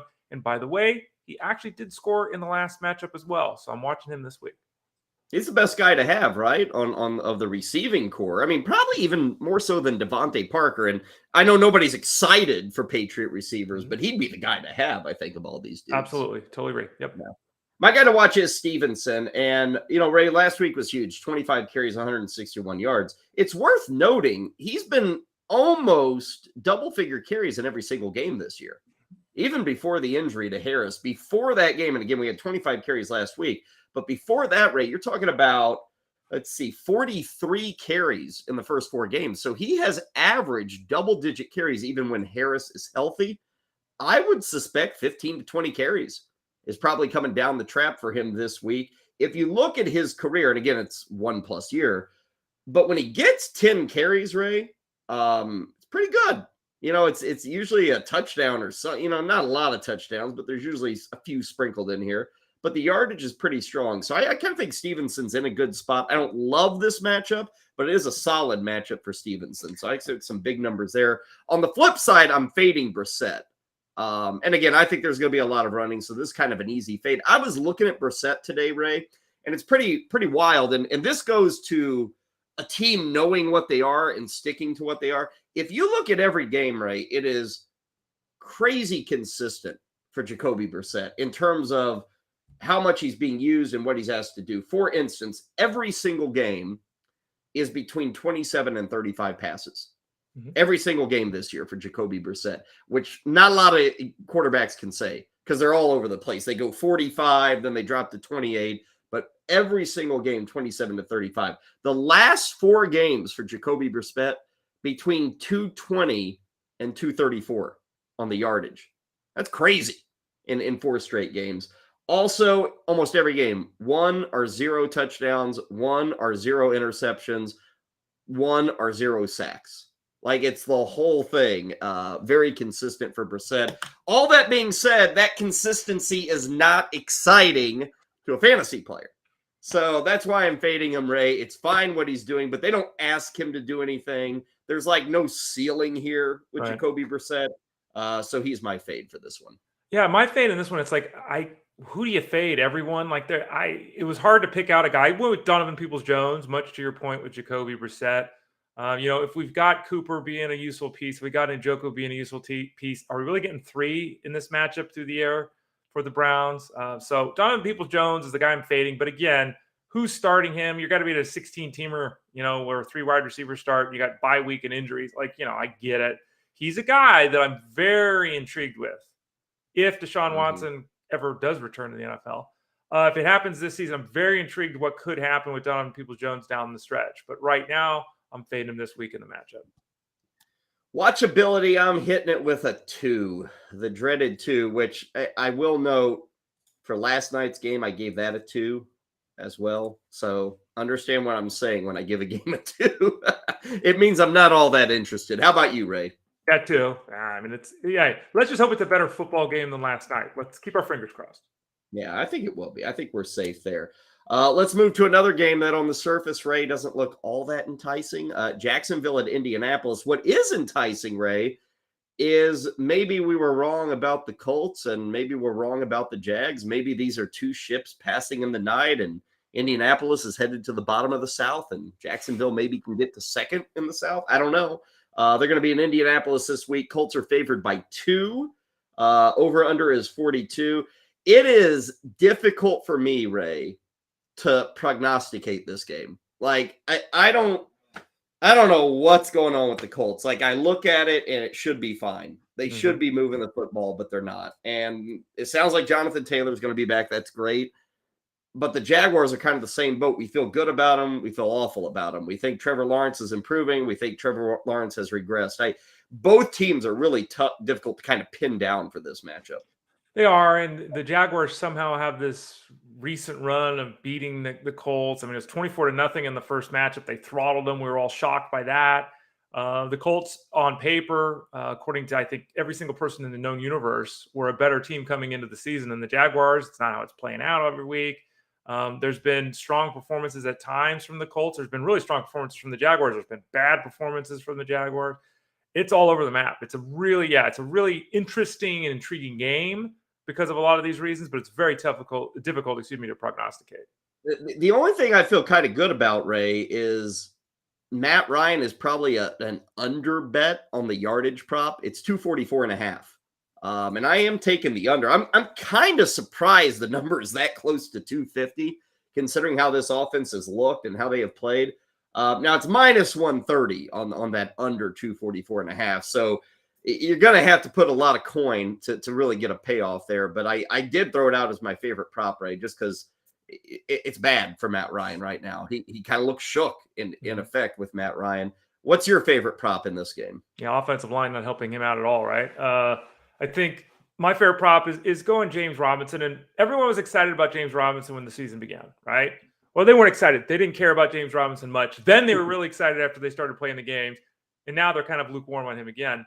It's not a great matchup on paper against that run defense of the Colts, but James Robinson's got a minus 110 for over 56.5 scrimmage yards, and I'm going to take it. He had 40 carries in weeks 2 and 3, and he's only had 18 the last 2 games, and they've struggled the last 2 games, right? So I think they really will look to reestablish Robinson on the ground. I think that, if you look at this matchup against the Colts, he ran for, he had 78 scrimmage yards, ran for 65 yards in week 1, whatever it was, or week 2, excuse me. So I'm taking that one on him. I'm not calling for a huge effort from James Robinson, but he should get to 60 yards from scrimmage, and he can get in the end zone as well. I will still the obvious player to watch from Ray Flowers. I'll go with Jonathan Taylor. Let's see how he looks. I would suspect, Ray, and this should matter what I'm going to say. Everybody should start him. He has to be in your lineup. But I would expect, Ray, it's going to be all systems go with him. I mean, you had last week off. Sounded like there was a chance he could have played in that game, but they decided to sit him. He's been practicing this week. I would expect, 18 to 20 carries. In fact, I hope 18 to 20 carries. They need to get him moving. It's not just the health, seeing him back on the field and how he looks, but they got to get some numbers here, Ray. There's a lot of impatient Jonathan Taylor owners right now, and he needs to turn up with a big effort. Like, he needs one of these 115 yards, 40 yards receiving and a couple of touchdowns, because people feel pretty bad about that first overall selection right now. They do, and we'll see. It's so funny with these two teams, right? They had Andrew Luck, and that was supposed to be their guy forever. He retires. They have on the other side Trevor Lawrence. He's supposed to be their guy forever. Both these teams dealing with a little bit more uncertainty at the quarterback position than we were kind of anticipating here a couple of years ago. Since I took Taylor, what's that leave you with as a guy to watch? By the way, the Colts, it just was announced recently 2 minutes ago. Shaquille Leonard, the star linebacker for the Colts, has been ruled out. So they've already made that determination. So that also helps Robinson and the whole offense with the Jaguars. My guy to watch is Christian Kirk. And, one catch for 11 yards, like, come on. Come on. Like, I understand, but you gave this guy all this money. He certainly had a nice rapport with Lawrence early in the season. He was your guy who was getting 6-8 targets every week. What happened? I know that it was a down game, but come on. He had 6 catches for 78 yards and 2 touchdowns. In the earlier matchup, he had that huge game. He got in the end zone twice. He's gone for 60 yards in 4 of 5 games, and he's got 3 touchdowns in 4 games. So let's get back to the guy that we thought we had before the absolute stinker that occurred last week for Christian Kirk. My fade is going to be Alec Pierce. I struggled finding a real good fade here. I could go Ryan, I could go Lawrence, but I'm going to go with Pierce, Ray. Coming off that big game against Denver, he had 8 catches and 80 yards. I don't think this offense wants to gear themselves in the direction of Alec Pierce. I actually think they want to obviously get Taylor going. They want to get Pittman going. They may even want to get, some Paris Campbell's going, other guys going beyond Pierce. So I think if you're turning to him even as a wide receiver 3, I don't really like that call in this game against the Jags. I think we're going to see more of Taylor. I hope we see more of Pittman too. So my fade's going to be Pierce. I think he's fine to have on a roster. Maybe the PPR numbers are there when it's all said and done. Maybe his role in this offense surprises me. But he's going to be my guy for this week. I'm not getting carried away by the 8 catches of last week against Denver. Who's your fade, Ray? Same idea, the secondary receiving option. I'm going to fade Zay Jones. He's got the ankle issue. He came back last week. He was another guy, 3 catches for 12 yards.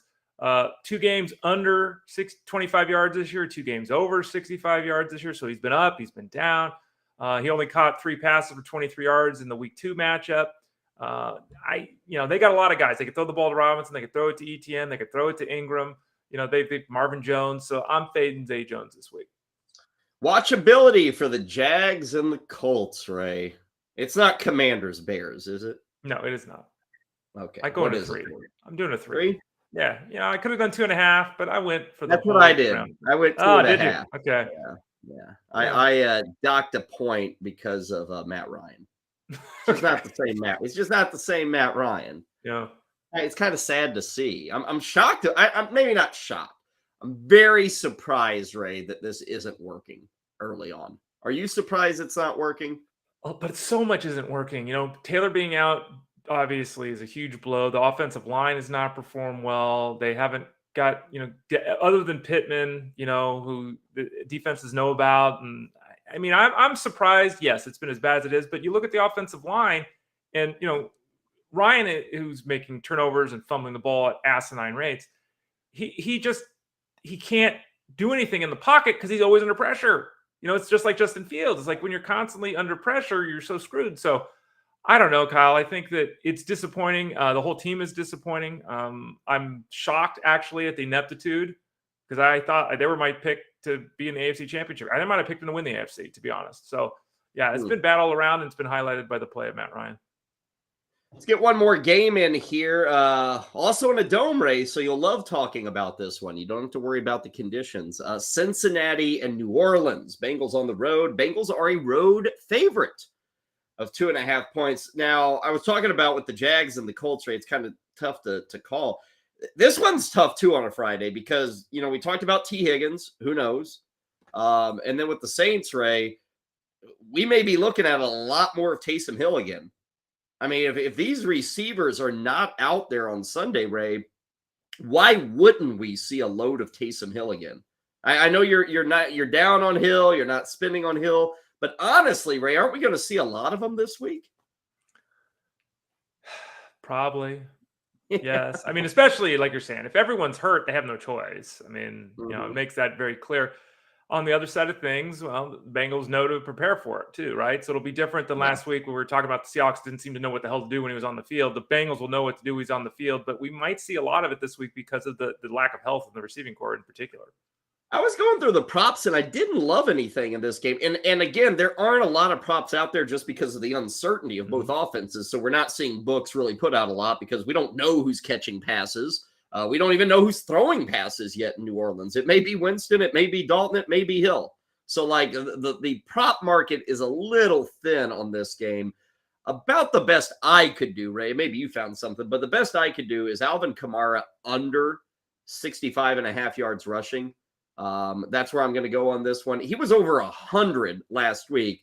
Matchup's a lot different in this one. This is not Seattle. This is Cincinnati, who has been fairly stiff against the run this year. So I think there's a little less of Kamara on the ground. I think there's a little more passing game. You got the whole Hill wild card. They may make Ingram in there a bit more just because of the lack of weapons.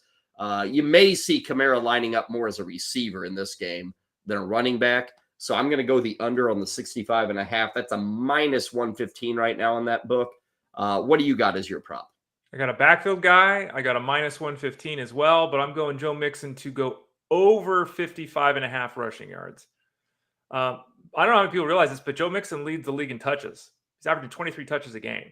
And, he's involved as a pass catcher, all that. But 55.5 rushing yards, that's just, it's not a big number. It's just not. And he is running the walls a lot. There's been a lot of talk about that. His yak is like 1.9. He's not doing much. He's running into guys. but the volume is so there, and they need to establish the entire offense. They do, and there's questions about T. Higgins and what is he going to play this week? They've been committed to the run, but again, they really need to establish it this week. So, am I expecting Mixon to go nuts? No. Am I expecting him to get 16 carries for 60 yards, something like that? Yeah.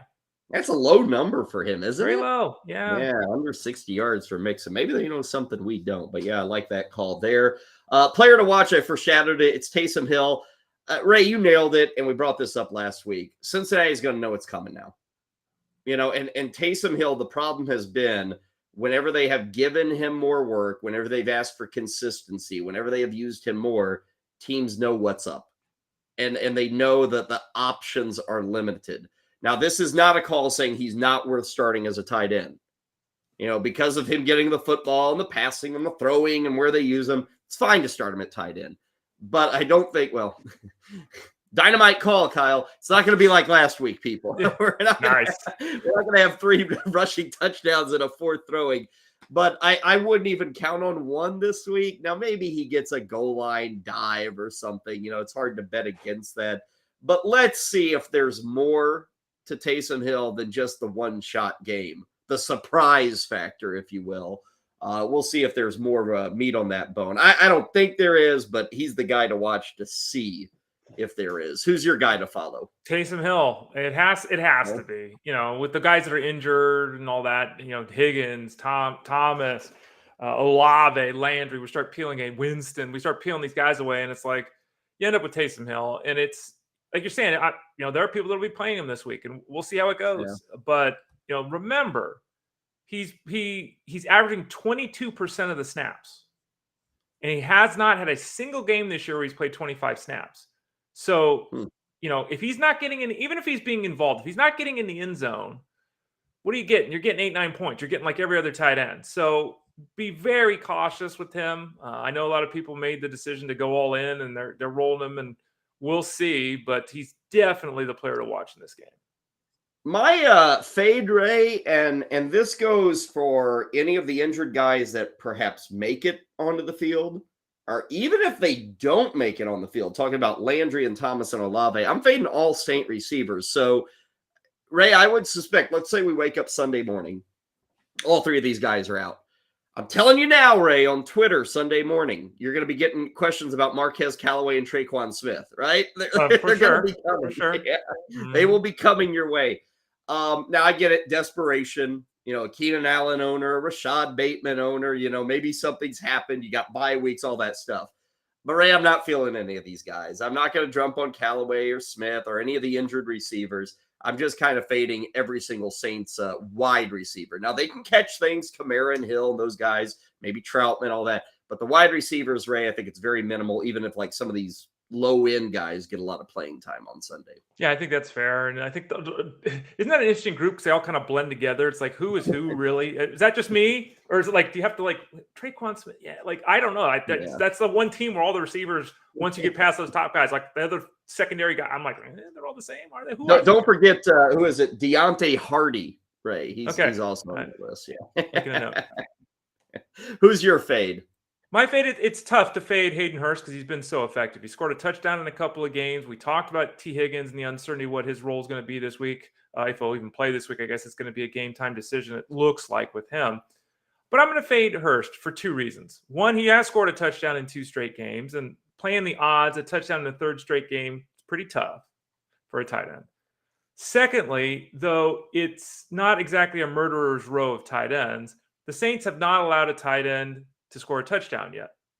It's been Kyle Pitts, Cameron Brate, Ian Thomas, Irv Smith, and then Will Dissly and Noah Fant.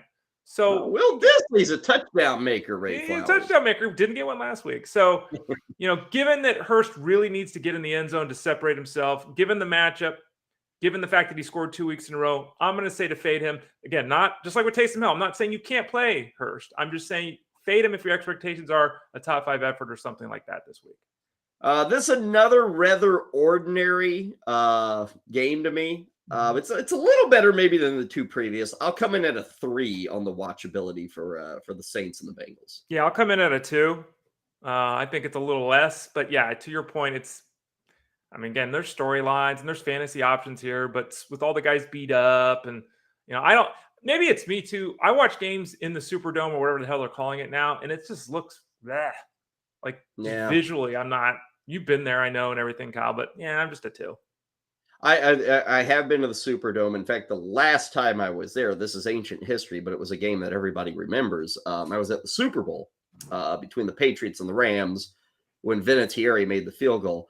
And I know they, hell, that was pre-Katrina. I mean, so they've done a lot of things there in the Superdome, and it's right.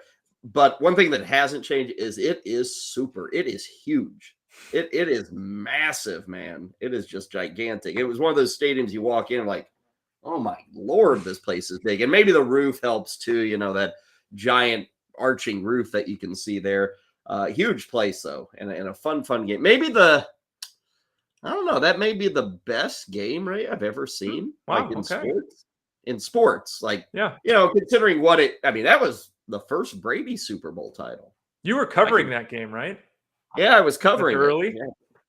Yeah, there's a long story that I will tell you someday about on the day of the Super Bowl, the day of the big game, Ray. I was outside of security. I was the only person, that wasn't like, they were setting up like a set for Fox, like they were putting the set together on the sideline, but like people in the stands, I was the only person, the first person into that dome. Someday, Ray, I'll tell you this. It's not as good as your Oakland stalking cop killer. Not a cop killer. You're stalking Oakland police officer. Let's say that. He never officially killed Ray. He did threaten to kill Ray. I'm still here. Yeah, you can actually making a part of his prostitution ring. But it's not as good as that story is what I'm getting at, Ray. But someday I will relate that story. Maybe I'll hold off on that. We do have other stories coming up because the treasure trove is just around the corner. We got some more games to get to later before we get out of here at 3:00. I think the Ravens and the Giants, the Cardinals and the Seahawks. We'll get both of those games. We got some picks against the spread. We're going to talk some college football. But up next, Lunch Hunch, Treasure Trove. Got an update on the Yankees and the Guardians. It's all coming your way after Duke, who right now is in the den. Take it away, Duke. Hey, good afternoon, bettors. It's your boy Duke, back and better than ever. Presented to you, as always, by FantasyGuru.com. Welcome back to Duke's Den, where I try to make you money one bet at a time. It's the freaking weekend, folks. We got plenty of action coming up, whether it's tonight, Saturday, or Sunday, to get you through the weekend. Of course, last night, not so great. 0-3 for your boy on Thursday Night Football. Could have been 3-0. I detailed that in hour one. Believe it or not, I believe what I said. You guys might, but I meant it when I said it. It could have happened. The flow was there. We just didn't get the result. Ted Schuster saved our behinds with an NCAA football bet over 54 for Baylor, West Virginia. Game finished with 83 points. And to give you an idea of how active we are over on FantasyGuru.com for people who have not yet signed up, I'm going to click through a few threads here this morning just to let you know how many bets have been put in already. It is 9:35 a.m. here on Friday the 14th. In the MMA channel, Cole Shelton has put up 4 bets. One being, I'll give you Alonzo Minifield, minus 110 to win inside the distance. That went in at 8:32 this morning. In PGA bets, we have 3-ball bets for round 3. I believe those are from MFG Trod. NHL bets, we have, let's see here, Cole put in Carolina in regulation. They are taking on the Sharks tonight. Over in San Jose, that's minus 125. He also likes Tampa Bay in regulation. That's minus 111. And my guy Sharkbait, newest member of the Elite Mafia staff over at Fantasy Guru, has the Rangers money line plus 100. Slappy has horse bets going in over in Australia, as well as, let's see here, Kilcoy, whatever that is, college football. Siege has bets. Ted has bets for this weekend. I'm going to put in bets to give you one from each. Siege likes, let's give you, how about Clemson minus 3.5? And we'll give you Ted likes Arkansas BYU under 66.5. These are just 2 of approximately 20 bets that have been put in for the weekend for NCAA football. That's not even touching on NFL. Tyler Beaker has another, half dozen player props. Siege had some other props as well. So look, it's every sport. It's every day. We're a community. We're all trying to win money together. If you haven't yet joined the Elite Mafia, please do. Go to fantasyguru.com, hit the join now. Pick your package, which we have an array of packages. You can do NFL. You can get college football with that for free. You can do, obviously, the NBA package, which will be released shortly for this upcoming season. You can do the MVP, and that's basically everything else. NHL, soccer, MMA, horse racing, esports, everything else. PGA is included in that MVP. So use code BETTOR, BETTOR, for 20% off any of those packages. Come hang out with us in the Discord. Let's do it. Adios. 3-2, 2 out. And the pitch is swung on, hit in the air to right. That ball is high. It is far. It is gone. A Stantonian home run.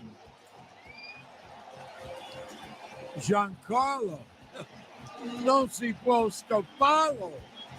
He hits a 2-run home run to right, something we talked about, and he hit a 2-run job in the right field seats. The Yankees take an immediate 2-0 lead. It's always lunchtime here. Now back to Kyle Elfrink and Ray Flowers. That's right. 2-0. Giancarlo Stanton with a 2-run home run in the first inning. They're now in the second inning out in Yankees land. New York on top by a score of 2-0. That was Yankees radio. That was, of course, John Sterling with the call. And, of course, every time Ray hears John Sterling, he has to shake his head in disgust. It's like a rule of life. Ray does not like anything John Sterling. No, and again, I guess if you grew up in New York and that was your thing, that's your thing. Okay, cool. If you're not, it's just dumb. Some old dude trying to sound cool. It's dumb. Like, I don't even try to do that, and I'm half his age or whatever the hell. I just, Ray, let me stand up for John Sterling here. Okay. If I'm 80 years old and still on this show, I'm going to try to sound cool too. You know, that's how you last until you're 80 on radio. Okay. He obviously sounds cool enough to still be the man calling Yankees games. Ray, just wait. I'm about 40 years away from this point. Okay. Can you imagine me in another 40 years talking about, guys playing football who haven't even been, like, their parents haven't even married yet, Ray. Right. The parents are 10 right now, Kyle. Yeah. I don't know. To me, it's just hokey. And if it's a hometown broadcaster, Ray. But if it was, no offense, Idaho in 1978, cool. It's New York in the 21st century, not cool. Like, it's, come on, man. It's so, and I'm just not. I grew up, Ray would appreciate if Jay-Z were calling the games, right? Well, at least it'd be authentic, man. Well, no. I mean, I grew up in the Bay Area. It was Hank Greenwald, Dwayne Kuiper, Cooper, it's John Miller. Like, it's been I'm used to baseball announcers painting pictures and telling stories. I'm not used to them trying to act like it's, Saturday night at a bar and they're trying to get people to like them. I don't like. It's Chris Berman. It was cool in the 80s. It's not cool anymore. Move on. That's a great description, right? Saturday night in the bar trying to convince people to like them. Hey, I'm funny. No, you're not. Okay. It obviously hasn't taken because we were joking a few weeks back about the dictionary. They're adding all these words. Stantonian has not been added to the dictionary. Like, Ray, that is something that can only be said when Giancarlo Stanton is hitting home runs. Mm-hmm. I can't say, wow, that was a Stantonian hit by Khalil Mack. And nobody knows what that. Then I'm mixing all the sports, so it hasn't taken. But he does this for everybody, Ray. Like, come on, Glaber Day. You love Glaber Day, right? When Glaber goes yard and it's Glaber Day. That's good stuff. As Eric said in the chat room, don't forget Lon Simmons, the voice of God. I can't ever think of Lon Simmons saying, let that Stantonian blast. No. It's again, and it's all personal preference. There are people on the radio that I listen to, and I'm like, how is this person on the radio? They're screaming, they're yelling. I hate it. Other people love it. Some people like when hosts have a banter back and forth. Some people like it when they shout each other down. I mean, everyone's got their own thing, but to me, that's just, it's sophomoric. It's trying to be cool when you're not. Oh, well, geez. I'm going to have to scratch the last hour of the show, Ray. Here in the flow sheet I had, Kyle's going to be cool for the last 60 minutes. Ray don't want that, people. So if you got complaints like, Why Kyle ain't cool. He's a dork. Blame Ray Flowers. I got a lot of cool things I want to do, but Ray doesn't want me to act cool. But think about this. You did your let's name the doobies. Let's name the marijuana after the baseball players. That was great. And it was 6 great. minutes. It wasn't every segment. It was 6 minutes. You know your place. It makes sense that way. That's how I see it. I forgot with Glaber, there's also, and like a good Glaber. Oh, Torres is there. Come on, Ray. You got to get in the spirit, dude. You're such a downer. I am. I'm Jeez. holding crotchety. Yeah. All you do is sit around and drink your Porquet nose and then complain about John Sterling. Like, get a life, dude. Okay. It's a true point. I have no problem with it. Hey, Lon Simmons, it's funny you mentioned that. I once did a one-on-one interview with Lon Simmons way back in the day. I didn't know this. Yeah, I was an intern at KMOX, which is the flagship 50,000 watt station of St. Louis Cardinals. And we were putting together a special on Orlando Cepeda's MVP season of, what year would that be? 64? 62? Somewhere. Let's look it up. Somewhere right around there, yeah. 64? I don't know. Anyway, we were doing like post-Cardinals Cepeda. Or no, Cepeda was going into the Hall of Fame. That was it. Orlando Cepeda, who had an MVP season with the Cardinals. 67 was the MVP season. Okay, and won a World Series in 67 with the Cardinals. He was going into the Hall of Fame. That was it. And we were putting together a special on Orlando Cepeda. And of course, Ray, after the Cardinals, he went to the Giants. Or was it Giants before the Cardinals? Giants before the Cardinals. Giants before the Cardinals. And Lon Simmons called his game. So I got to do probably about a 20 to 30-minute phone interview with Lon Simmons as we put that package together to celebrate Orlando Cepeda's Hall of Fame induction. I mean, you know, Mr. Buck, you've worked with, like, you've got this Kyle guy's no joke. Like, I'm the yokel on this one. Kyle's the pro here. That's a good story. Coolest guy I've ever hung out with, Ray, and I hung out with him for like 3 minutes. Ernie Harwell in Detroit, legendary Detroit guy. Absolutely. Yeah. So I get around with some of those guys. You know, now you hang out with me. Sorry. It's a step down for you. Take what you can get, Ray. Yeah, okay. You know, you're still a good drinking buddy. Oh, Ernie Harwell was better, but you're a good drinking yeah, buddy. I appreciate that. Yeah, me and Early Hart, we used to throw him back all the time. Mm-hmm. Okay, so 2-0. That game's now in the third inning. The Stantonian blast is the difference there. Ray, it is time for our lunch hunch. What do you got? What are you hunching during this lunching, if that's even I can stop trying to be cool. Yeah, I apologize. Don't do it, John. The way I'm going here is I'm going Niners, going Deebo Samuel, 150 scrimmage yards and a touchdown. So it's a big game. We haven't had a big game from him for a while. 150 scrimmage yards and a touchdown, plus 380. It's going to happen this week against Falcons. It's a big number, but we're going to get a big effort from Deebo this weekend. Now, I disagree with this because I have Ayuk going off in this game. Okay. So they can't both go off, Ray. One of them True. can. Not in that offense, yeah. Man, plus 380. Plus 380. That is a hefty number. I'm going to take the money line, college football here. And again, Matt Bruning's going to join us from Campus to Canton here in just a bit to talk college football. But I'm taking the money line on Kentucky to defeat visiting Mississippi State. Mississippi State's in the top 25.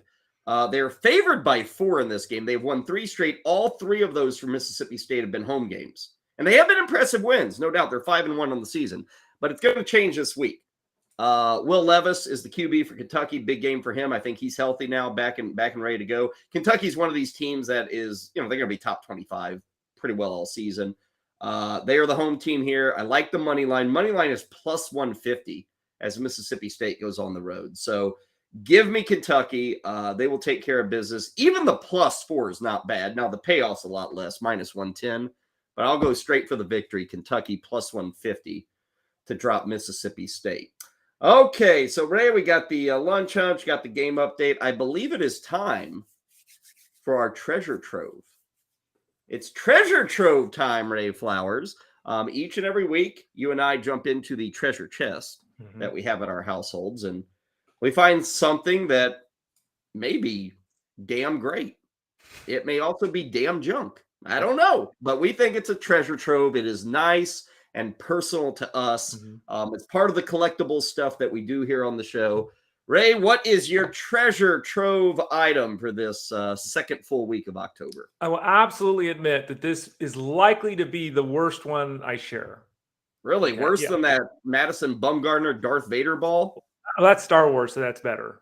But that was an inexpensive one. Next week, I already know what I'm going to use next week. So stay tuned. If you're disappointed today, you will not be disappointed next week. This one is so bad today that you've already said next week I know what I'm doing because this one sucks. Well, exactly. Way to get people to hang around to see what you're going to show them, right? Exactly. And just it's hanging on my wall right now. I can see it. So look for that next week. Okay, we'll count down the hours. Yeah, count down the hours. Today ends a long journey. It's funny, we talked about Star Wars. Another journey that I have taken throughout my adult life here as I approach my 50th birthday is the... Oh, God. What are we going to do? What are we going to see here? This guy has me scared, right? Yeah. Are you transitioning? No, but using the word... yeah. But using the word scare is good because that applies here. I first saw the original Halloween at a drive-in movie theater when I shouldn't have been watching it. I kind of watched it at the back of the window and everything. For those people who don't remember drive-in movies, you pulled your car into the movie theater and you could turn around and watch it on the screen. So I kind of watched it. When I got a couple years older, I started watching horror movies. My mom, she likes them too. Anyway, so Halloween now is up to Halloween Ends. Comes out tonight. Don't ask me to start cinema advice tonight because I'm going to be watching Halloween Ends. So this is, and it's been a long journey. Some of the Halloween movies are good. Some of them are utter crap. Most of them are utter crap. Right? Come on, let's not overstate the beauty of this franchise. A lot of them are rough. That's very true. Yeah. But tonight ends the journey of Michael Myers and Laurie Strode, played by. Are you Jamie sure? Lee. Are you sure? Yes. You think it's officially over? For her, it is. For Jamie Lee Curtis, they'll find another way to make another Halloween. I don't doubt it. But for Jamie Lee Curtis, I believe yes, it's over. I don't know, Ray. I've got like 7 Who T-shirts that say the final tour. Right. Yeah, and they're all from different years. I think Halloween's going to be back in a few years, Ray. This is not going to be the end. Do you really have 7 shirts? No. Okay. I'm just saying the Who have had like 10 farewell tours. Right. Just like Halloween, Ray. This is not going to end. Yeah. So I have all the movies, of course. I've seen all the movies, all of that. I have one memorabilia item. I have 2 memorabilia items. I probably should have grabbed the... Dang it, I blew it anyway. Shoot. I grabbed the crappy one. Come on. You have all week to prep for this. Yeah. And it's like I woke you up out of bed to tell you to do this. Okay, segment. Here's what I'm going to do because this one is crappy. During the next break, I'll grab the better one of the 2. So you can at least show it quickly. I'll cheat and show 2. It's a 2-part treasure trove. 2-part treasure trove. Long lead up, which is going to be better than the actual item. It's a Michael Myers figure. Okay. Now, the interesting thing is if you're into the new trio of movies, this never happened because in the new trio of movies, they picked up things at the end of Halloween 1. This is actually Halloween 2, and you can tell that because he's holding a scalpel in his hand from the hospital, and you can tell it by all the bullet holes in his body. So this is on my desk all the time, right? You're kind of deranged, Ray. A little bit. That's on your desk. Most of us have photos of our loved ones. Ray has Michael Myers with bullet holes through his chest and back, as well as a scalpel. Ray, that's what you have on your desk to inspire you throughout the day? I do. It's right next to my Millennium Falcon that we've seen here on the show. My family pictures are right here on the windowsill. So that Ray. Sure. Yeah. Don't try to cover your tracks. I can't turn my camera around though. But no, so that's what I got. I'll get the better one. I blew it. I'll get the better one during the break and share it. But yeah, so that's it. It's going to happen tonight at the end of a journey. Is this a plastic figurine? No, it's some kind of, what is it made out of? It's plastic, I guess. Yeah, hard plastic. Where the hell are his legs, by the way? Where are they? He sits on a little, and you can spin him. Oh, but I thought maybe in Halloween 2 he lost his legs and he became like a paraplegic. Is that better? Does it look better when I do this? Is that what you can't? Yeah. So this is from the reboot of the Halloween. This is from Halloween 2, not the reboot Halloween 2. Oh, okay. The timeline, just for the current 3 movies, the timeline went back to the ending of the original. So it, in essence, wiped out that this ever happened. So would this now be Halloween 6 then? Today? 5? No. Like if this original Halloween 2, it would be 4. We now shoved 4 movies in between it. Yeah, so they would be, if we're doing the original timeline, would be Halloween 1, then the Okay. most 3 recent. So it'd be 1, 2, 3, 4 if you're looking at it that This way. would now be Halloween 5. No, tonight would be Halloween 4. Okay, your figurine is Halloween 5. My figurine would not exist in the current timeline because they wiped it out as if it didn't happen. Have you ever wondered, Ray, It's actually if we have to have all these timeline management? Like, this was a big failure with Back to the Future 2, when they kept jumping back and forth and nobody knew what the hell was going on. And so nobody cares about Back to the Future 2. And then 3, he became like a cowboy. Yeehaw. Remember Yeah. that? Mm-hmm. Halloween, it's kind of getting bad, Ray, with all these lines. And okay, Jamie Lee Curtis, she's in this one tonight, right? Correct. Yeah. Did she get killed? Or do you know? Halloween ends. It's the battle between the two of them. Who emerges? We don't know. So have they ever fought? Yes. They have, right? Yes. And actually in H2O, he actually killed her. Okay. But then that didn't happen. So we're back to the. But yeah, she actually died once when she was at the school. Ray, I mean, hey, all of us like movies, but you got to start finding better ones, right? I mean, if it's not Michael Myers movies, it's like Godzilla and King Kong or Mothra movies or something. I mean, how about this? Because you may not know this, but Halloween Resurrection, you know Busta Rhymes? Yes, I do. Is he Mike Myers? No, That's he was. They take off the mask and it's revealed to be Busta Rhymes. Well, actually, yes, he dressed up as Michael Myers in the movie, but he wasn't Michael Myers. He actually ends up killing Michael Myers. Hopefully I'm not ruining this. It's a 20-year-old movie anyway. He kills Michael Myers when he goes, "Hi-ya!" and karate kicks him into a bunch of wires and he burns up. Busta Rhymes. Okay. So, needless to say, this is exciting for you tonight, right? Yes, this is. Yeah. How long ago did you buy your tickets? Oh, I can watch it at home. It's on Peacock. They stream it at the exact same time, so I don't even have to go to the theater. I've been excited to get my popcorn machine ready. That kind of sucks, right? You gotta go to the theater. Don't you want to see blood all over the screen? Yeah, I got a big screen, Kyle. We'll be good. No, this isn't good, Ray. Mm. You gotta get out in public, dude. When I went, go to the movies. I actually. You were speaking about earthquakes yesterday. I actually went and saw Halloween 4 and 5 Fandango and these, services. They sometimes play old movies in the theaters. On the weekend, you'll be able to see a James Bond movie or whatever. I saw Halloween 4 and 5 in the theater, and about 20 minutes into Halloween 4, there was an earthquake. We had to evacuate the theater because the theater was shaking. Like, it was a real legitimate. And then we all came back into the theater. They never stopped the movie, by the way, so we lost like 30 minutes of the movie. What? I know. I'd already seen it, so it didn't matter. But they didn't stop the movie. And then we sat back down, and some guy in the theater goes, "Oh," so it's quiet in the theater. Somebody goes, "Oh, there's exits up front. Why did we all run back into the main?" And it's like, yeah, if you want to get outside, run across the exit that's right next to the screen in red. Exit. Don't run out into the center of the movie theater. Right. Well, they wanted to see if you guys wanted any popcorn while you waited out the earthquake. I guess, yeah. Would you like some gummy bears? Well, Ray, I actually, the story was great. The item didn't suck. I mean, it's a little, uninspiring. I'll get the next break. I'll the treasure trove can't be a hit. Now, for me, I noted this earlier in the show. 24 hours ago, my treasure trove did not exist. This is a brand new piece that I have just brought on board. Or as they say in the biz, onloaded to my house. Ray, last night I mentioned I left the Bears. Was that a football game last night? Yeah. I don't know. Whatever was going on last night, I said, I'm out of here. Can't watch this. My sister, she's like part of the gala circuit here in St. Louis. I'm not, but she's a bigwig and she gets invited to things and stuff. And occasionally her younger brother gets to tag along. So last night there was a little bit of an art fundraiser at the airport, Lambert Airport, which used to be a shining jewel in the airline world. St. Louis Lambert Airport. It was where TWA was based out of. TWA then bit the dust, but in St. Louis has been left. It's kind of just, pilfered into a dumpy old airport now. Anyway, I love the airport travel, all that. They call it the art of travel. They've been doing this 10 years. They do, they have drinks, food, all that good stuff. It's a big party. You buy a ticket.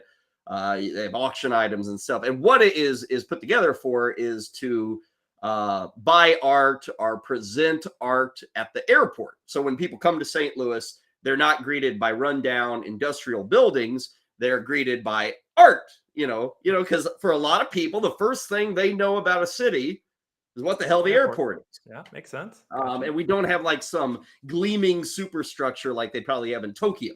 This is St. Louis. So the art does make a difference. And then they've raised money and they've really spruced it up. It's still not great, but it's good. Anyway, this all leads to my treasure trove. I promise, Ray. You know how you go to like the amusement park or the zoo and they have those guys that draw the caricatures? Yeah. Had those done before. As a child, that was always what rich kids got to do. I never got to do that, Ray. Like every time, my parents never sprung for the character drawing. So I have never had a caricature of me drawn in my life. Until last night. Until last night. I finally got to be the rich kid, Ray. You paid yourself? And it was only because they were free. Oh, jeez. Okay. So me and my wife, we sat down and we got a caricature drawing. Nice. Black and white. Took like 12 minutes maybe. Okay. Now, before I present this, couple of things here, Ray. One, my wife wanted to let everybody know her chin is not this pointy. Okay? So she wanted me to get that out. Okay, she wanted to disclaimer. Okay. Yeah, there's another disclaimer, and this one's more important. When you see this caricature of me, Ray, and everybody out there, you're going to immediately think of another news presenter. Well, he's not really news, opinion maker. Okay. And this opinion maker, now, every time you see me, you'll think of him. Okay. I assure you of this, Ray. My good friends think I look like this guy. And once you see this caricature, you're going to think I look like this guy. This guy, Ray, is the one and only Tucker Carlson. From now on, great, Kyle. Okay. From now on, when you look at me, you're going to think Tucker Carlson after you see this caricature. Okay. But I'm not going to spew a bunch of bile and hatred. Okay. I'm just going to look like him. Okay. I'm not going to become Tucker Carlson. Okay. But anyway, you might also think I look like John Kerry whenever you see this caricature. Okay. So here it is, Ray. Let me show you. This is the caricature. Okay. Of me and my wife. Now that's Tucker Carlson, isn't that? Or is that John? Is it more Tucker Carlson or John Kerry? Tucker Carlson. Yeah, Tucker Carlson. Tucker Carlson. Yeah.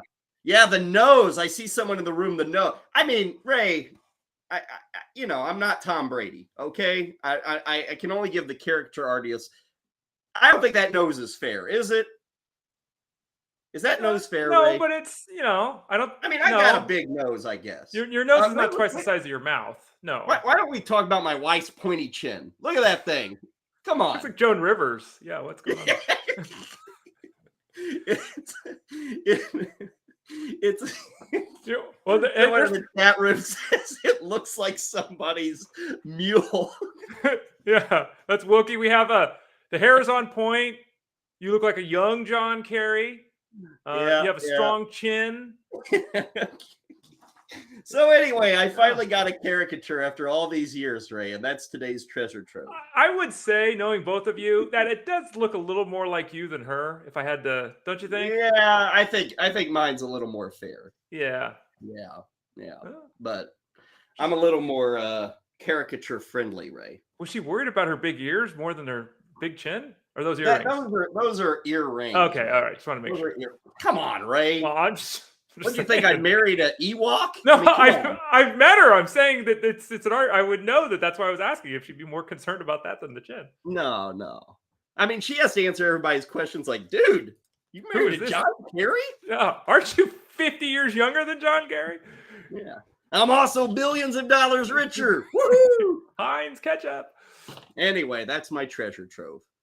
So, Ray, now every time you look at me, you're thinking of Tucker Carlson. Well, the interesting thing is we both chose somewhat underwhelming items, I think, Mine today. was not underwhelming. Well, Ray, that is not underwhelming. That is a one of a kind.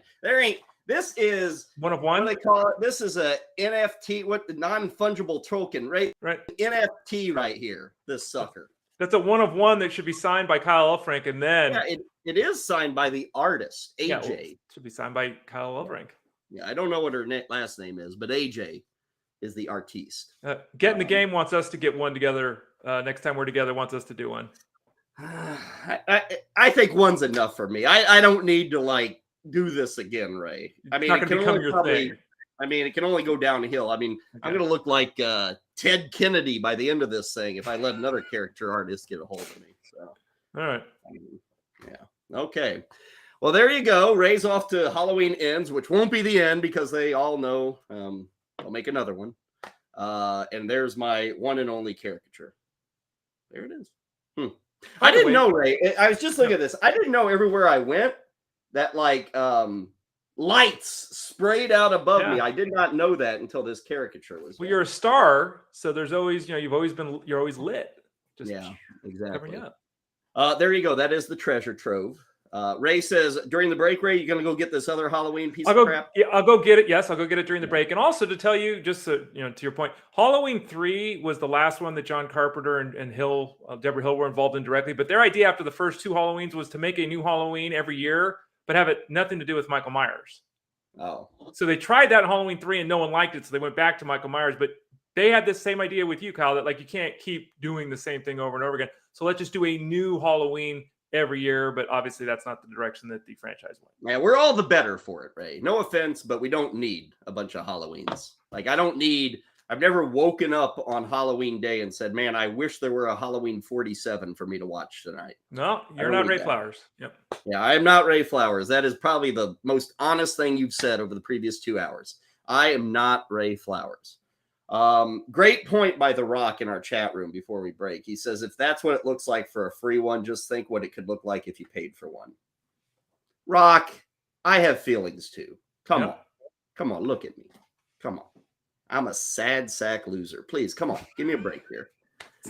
Guy finally gets a caricature 43 years into his life, 44 years into my life. And I got The Rock just ripping me a new one. This guy.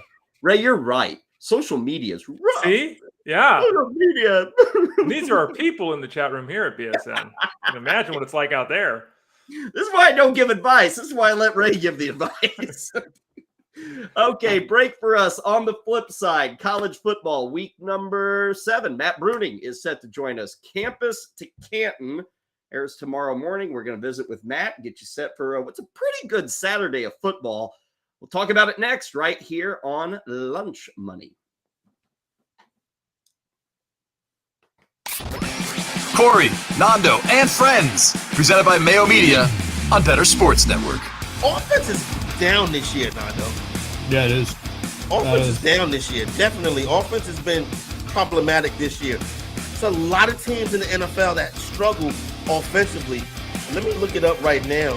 Geno Smith right now is QB 6 on the season. I can buy that. I can buy that too. Listen to the top 12 right now, Nando. This is going to blow your mind. Josh Allen, Lamar Jackson, Jalen Hurts, QB 4, Kyler Murray. QB 5, Joe Burrow. Even with that being the top 5, okay, cool. I get it. Now here's where things get weird. QB 6, Geno Smith. QB 7, Carson Wentz. QB 8, Jared Goff. Geno Smith, Carson Wentz, Jared Goff on QB 6, 7, and 8. That's crazy. Those are undrafted dudes. Wentz throwing for a lot of yards. The Commanders can move the football, Nando. Yeah. The problem is they shoot themselves in the foot with penalties. Right. And that turnover is coming at some point. That Wentz interception, that Wentz fumble, you're going to get it at some point. Yesterday, they got it at the worst possible time. They're driving down, try to win the game. Bam, there goes the turnover. You know what I'm saying? Yep. But outside of that, his yardage, he might have threw for 375 yesterday. Yeah, you're right. You're right. QB 9, Herbert. QB 10, Mahomes. Mahomes and Herbert, 2 of the first quarterbacks going off the board this year in drafts are QB 9 and 10. QB 11, Kirk Cousins. QB 12, Tom Brady. 13 is Daniel Jones. He's running. Yeah, Daniel Jones is athletic. He is athletic. That was one thing that Jones does have with this game. He's running through injury. Yeah. Well, he's trying to hold on to his job. Give him credit, man. Good for him. This offense has not been great, been bottom line. You know what I'm saying? Offense has not been great this season. QB 32, Mac Jones. He's a starter. Winston has missed time. Dak Prescott has missed time. You know what I'm saying? Right. So that could be no Trey Lance, right? Justin Fields is a starter. You didn't expect much from him. Baker Mayfield. Oh my God, he stinks. That's a starter. Matthew Stafford, a starter who stinks. Matt Ryan, a starter who stinks. Ryan Tannehill, a starter who stinks. Aaron Rodgers is QB 18. The reason why offense stinks is because quarterback play has declined. However you're invested in sports, from betting to fantasy, collectibles, and more, join our community on Bettor Sports Network.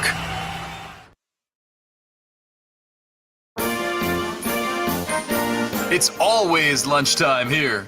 Now back to Kyle Elfrink and Ray Flowers.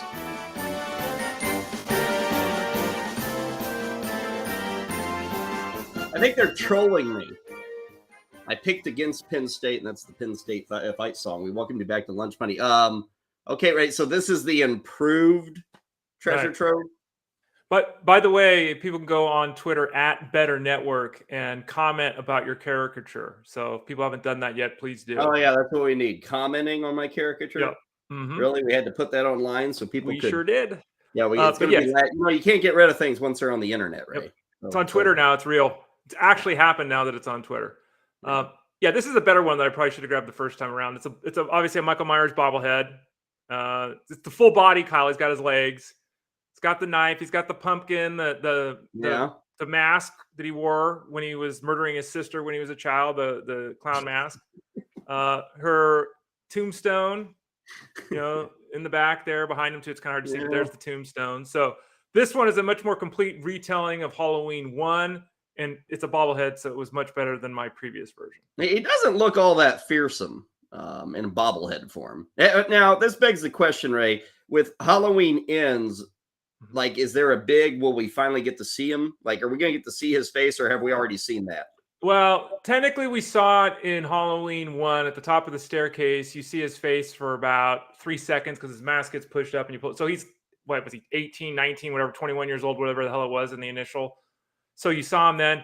As an adult, you've seen side shot. Like, yeah, you've seen it. And so you've seen him, but it's not about his face. It's about William Shatner's face. It's about the mask. You didn't know that? Shatner? You didn't know that? Oh, Kyle, No. see, you're so out of it. The mask that they made, they were originally going to go with the clown. I'm really embarrassed. Ray, do you understand I just showed a caricature of myself? That's embarrassing. True. You're saying it's embarrassing because I don't know William Shatner was Mike Myers? Yeah, that's very true. Yeah. So William Shatner, a.k.a. Captain Kirk, right? Yeah. They were going to make Michael Myers a clown or something else. They weren't sure, and they scrambled to the store, and one of the prop guys got a William Shatner mask, drained the color out of it, changed the hair, and so the shaped mask was actually a William Shatner Halloween mask. Wow. True story. That is some awesome trivia. That's more interesting trivia than any of the movies can possibly be. No, Kyle. They had Buster Rhymes. Hi-ya! Michael Myers. How is that not more interesting? Come on. I don't know. People find different things at different levels of interest, Ray. I don't know. Tonight will not be the end, just to ruin it for you, Ray. It's going to have more Halloweens. Like, there will be Halloween still going on when Ray is not going on, is kind of my bet. That's my lunch hunch. For today here on the show. Okay, we are awaiting Matt Bruning. We're going to talk some college football with him. So we'll try to hunt him down and get you set for the games. Big game out in the Pac-12, Ray. USC and Utah. So you might want to settle in for that one. It's a night game, so it's not starting at like 4 a.m. your time. It's going to be starting, I think it's like 5 o'clock your time, Ray. So you should be able to handle this. You might be even able to cook yourself like a Salisbury steak TV dinner and settle in with the mashed potatoes that are like always frozen in the center, but hotter than hell on the outside. Right. Settle in and have a Salisbury steak and watch some USC Utah football. There's a place here, and it's a chain, so I'm sure they're around. It's called Lazy Dog. You can actually take your dog to the outside area, and you can sit there with you while you eat. But they sell their own homemade TV dinners. So it's the exact same thing. It's like the Swanson's meal, but the restaurant sells it themselves. So you can buy the homemade dinner, get the chicken or the meat or whatever. They've got the beans. You've got the little, cup, of what? Are they strawberry. Happy as TV dinners? No, they're actually pretty decent. We were very surprised. Salisbury steak? Can you get Salisbury steak? You can get Salisbury steak. That's one of the options. Yeah. Can you get green beans that are the color of neon? No, the green beans are very green bean colored. They're green bean appropriate. Okay, But green the bean restaurant appropriate. actually makes those, and so they're homemade TV dinners. Again, here in the Midwest, we're hayseeds, so we don't have anything like the Lazy Dog, Ray. We don't have that. But you're telling me this is that they in effect just make you TV dinners and charge you what, $15? Yeah, pretty much. $15 for a TV dinner? I think it's like $13. Well, it's California, dude. We pay $7 for gas. I know, Jerome Powell, he's out of control, Ray. Yeah. These Fed rates just keep going higher and higher. Yeah. 75 basis points here, 50 basis points here. I know. Salisbury steak now costs $12 according to Ray Flowers. What the hell? California. Yeah. I didn't know that dog meat was going for that much anymore. Oh, I'm putting this together, Ray. That place, the Lazy Dog, lets you bring your dog. Yes. If you leave your dog, Salisbury steak next week for everybody. Yep. See? Okay. Now you got it.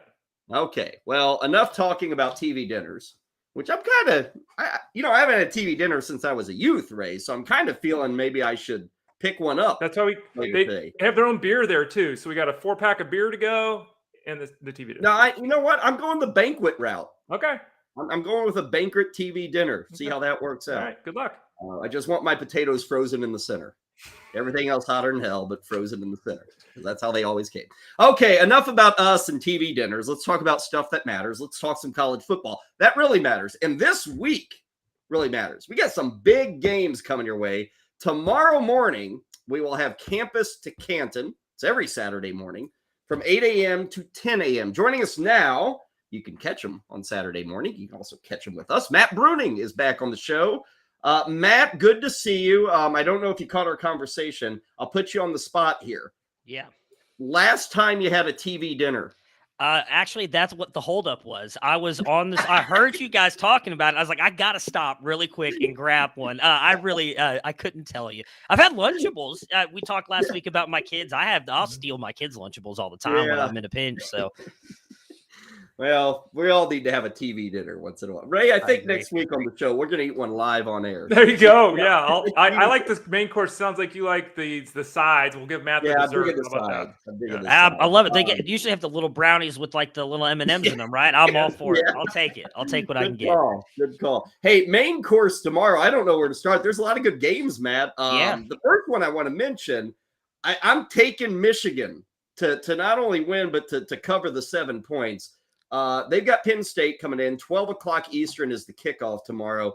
Penn State's undefeated. Michigan's undefeated. Michigan's ranked a little bit higher. Is Penn State this good? Could they pull off this upset, you think? I actually think they could they could have the upset, but I am going with Michigan as you are. Both of these defenses have been flying around so far this season and making a ton of plays, and the offenses have really struggled. Michigan starting J.J. McCarthy, who really hasn't done much. They've kind of controlled what he's done. Penn State has Sean Clifford, who's played there for, I think, roughly 12 years. You might want to fact check me on that, but he's been there quite a while. And neither coach is really aggressive passing the ball either. So I think both of these teams are going to try and establish the run.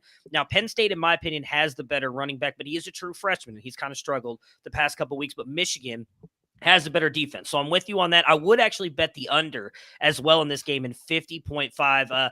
They have not gone over 50 points in the last 8 matchups. And I think both of these defenses are actually better than they have been the past couple seasons. So I'm with you on Michigan. Penn State could pull the upset, but I think Michigan is overall the better team, better defense, and likely better offense. Matt Bruning of Campus to Canton joining us here, talking to us about the college football game. And Matt, I say this every week, I'm not a big college football guy. I kind of wait until they get to the NFL level. That's why we have you on the show. Let's talk about another matchup in the Big Ten. We've got Minnesota and Illinois. Both teams kind of run heavy on the offensive side of things.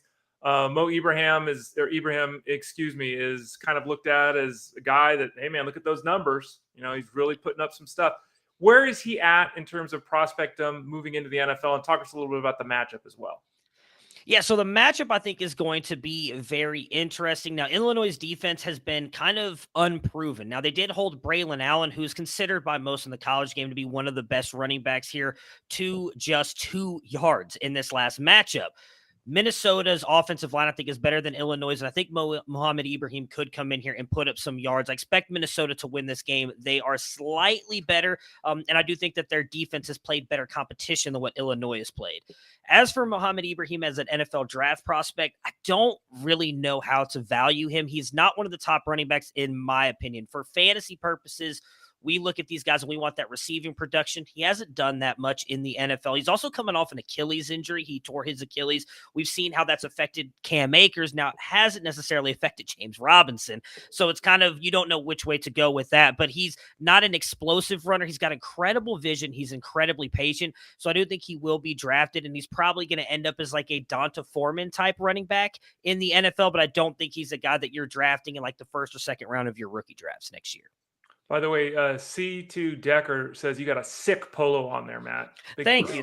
I do. Big fan of the branding there. They usually just say Ray and I make them sick. But yeah, right. Matt classes this up a lot. Yeah. Let's talk NFL prospect. You mentioned that Ibrahim's not top dog at the running back position. Who would be your number one running back if you were looking forward to things next year in the NFL level? And if you got a guy at the wide receiver, maybe you can toss him in there too. Yeah, for me, it's Bijan Robinson, the Texas running back. He gets a lot of comps to Saquon Barkley. I don't think he's quite as athletic as Saquon Barkley, but he is incredibly fun to watch. If you go back and look at Texas played Alabama in week 2, when they lost Quinn Ewers, he was their offense, and Alabama knew it. And we all know Alabama, good defense, Nick Saban, probably the greatest college coach of all time at this point. They still couldn't stop Bijan in the backfield. They get 3 or 4 defenders back, including Will Anderson, Dallas Turner, both of the top defensive players in college football. And Bijan was still making a miss. He's incredibly athletic. He can hurdle guys. He's a great receiver out of the backfield. I think he is in a tier of his own. If you were talking about the running back class, it would be him. And then behind him would be like a Jahmyr Gibbs and then possibly like a Tank Bigsby type. But those guys are further behind than Bijan. He's the top one. My wide receiver coming into the year was Kayshon Boutte, who is the wide receiver for LSU. He actually, on an advanced stats basis, outproduced Jamar Chase and Justin Jefferson. So when you hear that, you're like, okay, this kid's going to be special. And I still think he has the chance to do that, but he injured his ankle last year, and he's not done much this year. He looks almost, I hate to say this, disinterested in playing for LSU. It's been a weird year for them. Jordan Addison, the kid out of USC who won the Biletnikoff last year, transferred out of Pitt to USC to play with Lincoln Riley and Caleb Williams. He has been absolutely phenomenal. He might win the Biletnikoff again this year, which is rare to do for wide receivers. He is a Devonta Smith type wide receiver. He's a little bit thin, but he's an incredible route runner. He's always finding ways to create separation, extremely strong hands, and can play all over the field, not just in the slot and the outside. So Addison is now currently my wide receiver 1 just because of the issues going on with Boutte and LSU. You know, Matt, I am a pretty solid rule follower, but there is one rule I will always break, and that's trespassing. I have no problem trespassing, which brings me back to 2 months ago. I was in Knoxville. Never been to Neyland Stadium. I said, I'm getting into this place. I got in. They actually left the door wide open. I don't think I was trespassing, but I wanted to see what 100,000 empty seats look like. I got to see that. Tomorrow, they're not going to be empty. Tomorrow, it's going to be jam-packed in Knoxville, Tennessee. Going to be an awesome atmosphere. We got Alabama in Tennessee. The big story might be, and maybe we know by now, but is Bryce Young playing in this game? Do we know anything for this matchup? So they have not said whether or not he is playing, but if you were to read a little bit into the lines, it looks like he is, in the fact that it is Alabama at 7. I do not think it would be that if Jalen Milroe was going to be playing, who was the backup who started last week against the Aggies. Okay, so it looks like we're trending that way. I think it's a 3:30 kickoff, by the way, Yeah. so people can catch that. On the other side, we do know Hendon Hooker is going to be playing. Got some good numbers. Tennessee's playing well. If they win this game, pull off the upset, would Hendon Hooker jump to the top of Heisman polling, you think? I think he would likely. I think it's, in all honesty, I think it's a 2-man race right now between Hendon Hooker and CJ Stroud, the quarterback for Ohio State, who's also putting up incredible numbers. Now, they're on a bye this week, but CJ Stroud has not beaten anybody that Hooker would have had if he beats Alabama this week. He will also have a chance to play Georgia at the end of this year. If he finds a way to beat Alabama and the reigning national champion Georgia, I don't see any way they don't give it to him. This is a massive game for him, no. Now, he has struggled against zone defenses, which Bama does tend to run a little bit more man coverage. But I wonder if, again, Nick Saban being the great head coach that he is, switches that up and kind of throws a little wrench into Hendon Hooker's plans. It is going to be a very intriguing game. I think that this is Tennessee's best shot to get on Alabama and get a win over Alabama. It's just not quite the Alabama teams that we are used to. But if he's able to pull that upset, I do think there will be a lot of Heisman voters who will jump him over Stroud because he gets that signature win, especially if he has that moment. If it's a down 3 or 4 points and he takes that team down on a final drive, big touchdown pass, or runs it in with his legs. He can use his legs to make plays as well. If he's able to do something like that and get that signature moment, I think that he'll jump CJ Stroud. That's a big SEC game. We talked about the large Big Ten game. The Big 12 gives us an important one. Oklahoma State, TCU. Both those teams are ranked in the top 15. I always think of the Big 12 as like scoring. Like if I'm going to sit and watch a Big 12 game, Matt, I'm going to be there for 7 hours. Yeah. Like it never stops. It's just like a first quarter takes like 2 hours to get through in the Big 12. The over-under for this game tomorrow is 68.5. Now, again, these are good teams. Are we going over or under the 68.5? Man, I really want to play the over, but I'm so terrified that it's going to be the under because Oklahoma State's defense is very much a bend, don't break defense. They don't typically give up a lot of points. They did earlier this season, but they've really kind of buckled down, and while allowing a lot of yards on them, they have not given up a ton of points. I do think it will go over in the fact that TCU is just so explosive and their defense is fairly good as well. Spencer Sanders and this Oklahoma State offense have been very good as well. They're going to have to match TCU's points. I actually think TCU is going to win this game. I think they're getting the 4 points right now. So I would take that. I think that they win by more than that. I think they win by a touchdown. I would take the over on the points. It's going to be sweaty. You're going to get a little nervous in the fourth quarter when it's starting to get a little bit close to that, but I think they'll eventually continue to keep putting points on the board. In the fourth quarter, it'll be 8 p.m. in the evening. So you'll be that is very true. To see the end of that game. Okay. Ray, you go.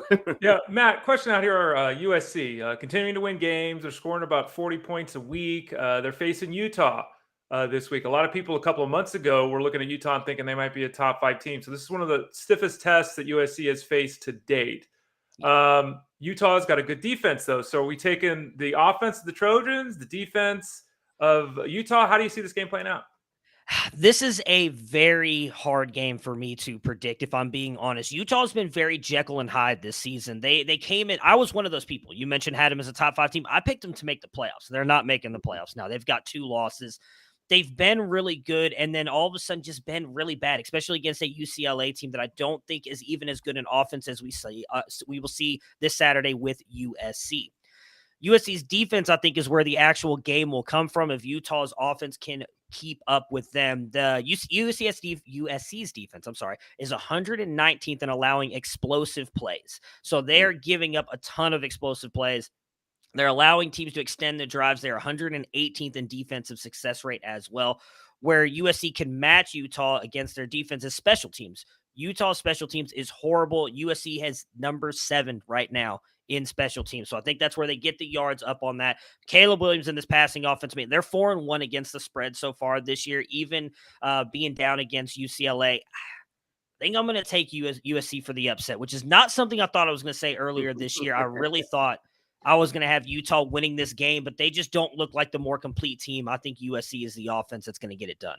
You know, don't worry about calling for Utah to make the playoffs and missing, Matt. I was the guy who said my long shot national champion was Texas A&M. So they're 3-3 as they get ready for week 7. So they have hurt a lot of us. Yeah. They've hurt a lot of us. If you didn't get our meetings, we meet on Wednesdays. It is BYOB because there's a lot of pain going on in those meetings. So I'll send you an invite. Okay. Last thing.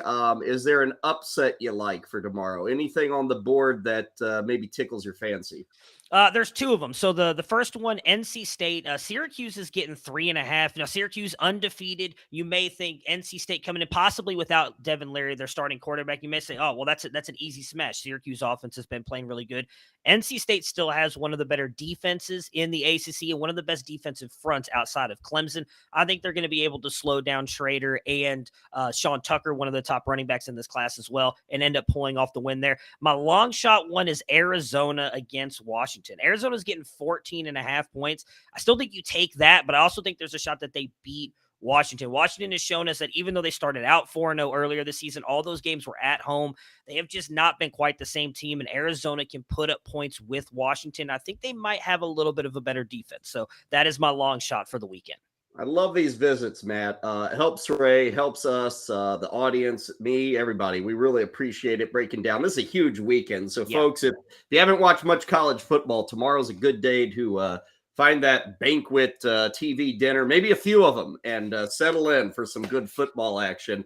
Matt's going to be on tomorrow morning, 8 to 10 a.m., campus to Canton. We have it every Saturday. We got a full morning of college football previews. They do a lot of wagering talk and odds that they like. I am told, Matt, that you love pinpointing the unders on QB rushing totals. For those who don't know, sacks count against the quarterback's rushing totals, right? They do, yeah. So in the NFL, obviously, if you get a sack, that does not matter. You don't lose rushing yards. In college football, if you are sacked, you lose rushing yards on your stats. So we do like to play some negative rush yards. Now, they have not been great the past couple weeks. I've unfortunately failed to hit on one, but they are some of my favorite stats to play. No guy gets more fired up about seeing a quarterback run around like Kyler Murray than Matt. Yeah. That's what he lives for. Matt, 100%. Thank you so much. Have a good rest of your Friday, and we'll be listening tomorrow, okay? You guys as well. Thank you. Matt Bruning hanging out with us on a Friday. Ray, I'm telling you, this is your Saturday to watch college football. Come on. Let's get on it. This is your week to do it. Pass. What, does Ollie have another birthday party? I mean, he doesn't. No, he doesn't. But that doesn't mean I'm not going to pass. Okay. Enjoy your one day off, Ray. Okay. Try to have some fun. Okay.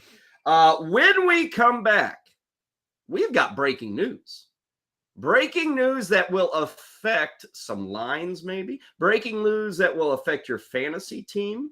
Breaking news that may affect your DFS builds. Something we haven't even been prepping for this week. Breaking news is next after Duke in the Den.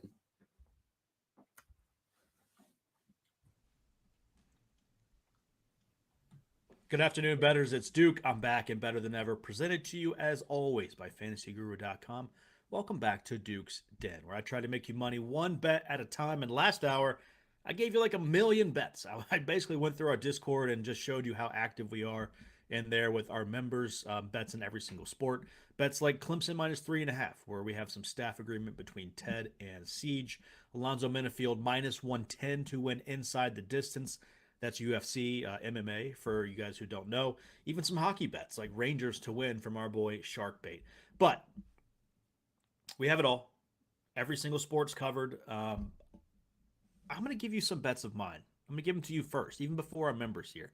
This isn't something I typically do, but I love Better Sports Network. I love Lunch Money. I love Ray and Kyle. So let's give you guys something a little special today. And by the way, I don't have a ton of time for explanations on all these.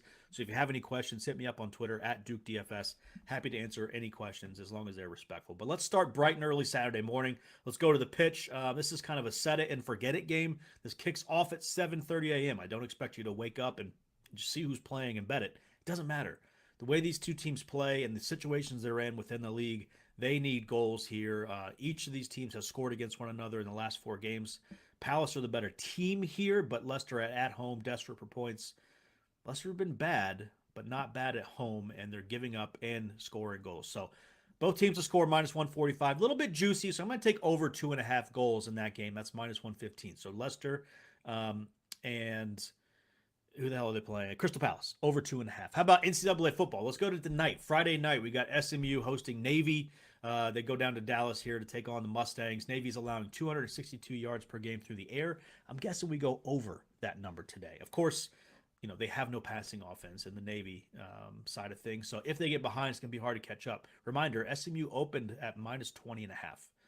Now, granted, that was like an opening number. It was bet down right away. It's been steadily coming down. It's now at 12.5 points for the home favorites.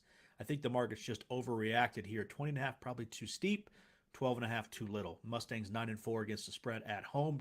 Tanner Mordecai, senior leadership, goes over that passing total there. But the bet is Mustangs, SMU, minus 12.5 Friday night. Last but not least, let's go to Sunday NFL action. Look, there's a chance the Bengals are just bad, just flat out stink, right? But in this case, I don't care who wins the game. I just want points, points, points. Andy Dalton moves the ball for the Saints offense. I don't think we see a 4-touchdown day from Taysom Hill like we saw last week, but at least the Bengals have to prep for that. I think we see points from both teams. We have a low total here at 43.5. I'm going over that total. So 3 bets from me for free for you. Good luck. Have a great weekend. I'm Duke. Adios. Here comes the man in motion. It's Cooper Kupp as they take the snap. Feed Akers through the left side. Into space 10. Lowers his pads at the 5. Extends the football goal line. That should be 6. Touchdown LA. Cam Akers from the 14 with his best run of 2020. And for the first time in 617 days, Cam Akers finds pay dirt.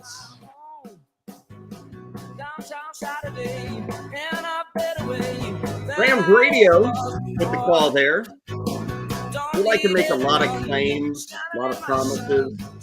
I'll make a promise here. You're not going to hear a Cam Akers highlight this weekend. And in fact, we may not hear one for a while. Ray, we got news from the LA Rams, and it's kind of, I don't know, shady news. It's kind of ominous. I don't know how you would put it. But what's going on with Cam Akers and the Rams right now? Yeah, the truth is we don't know what's going on.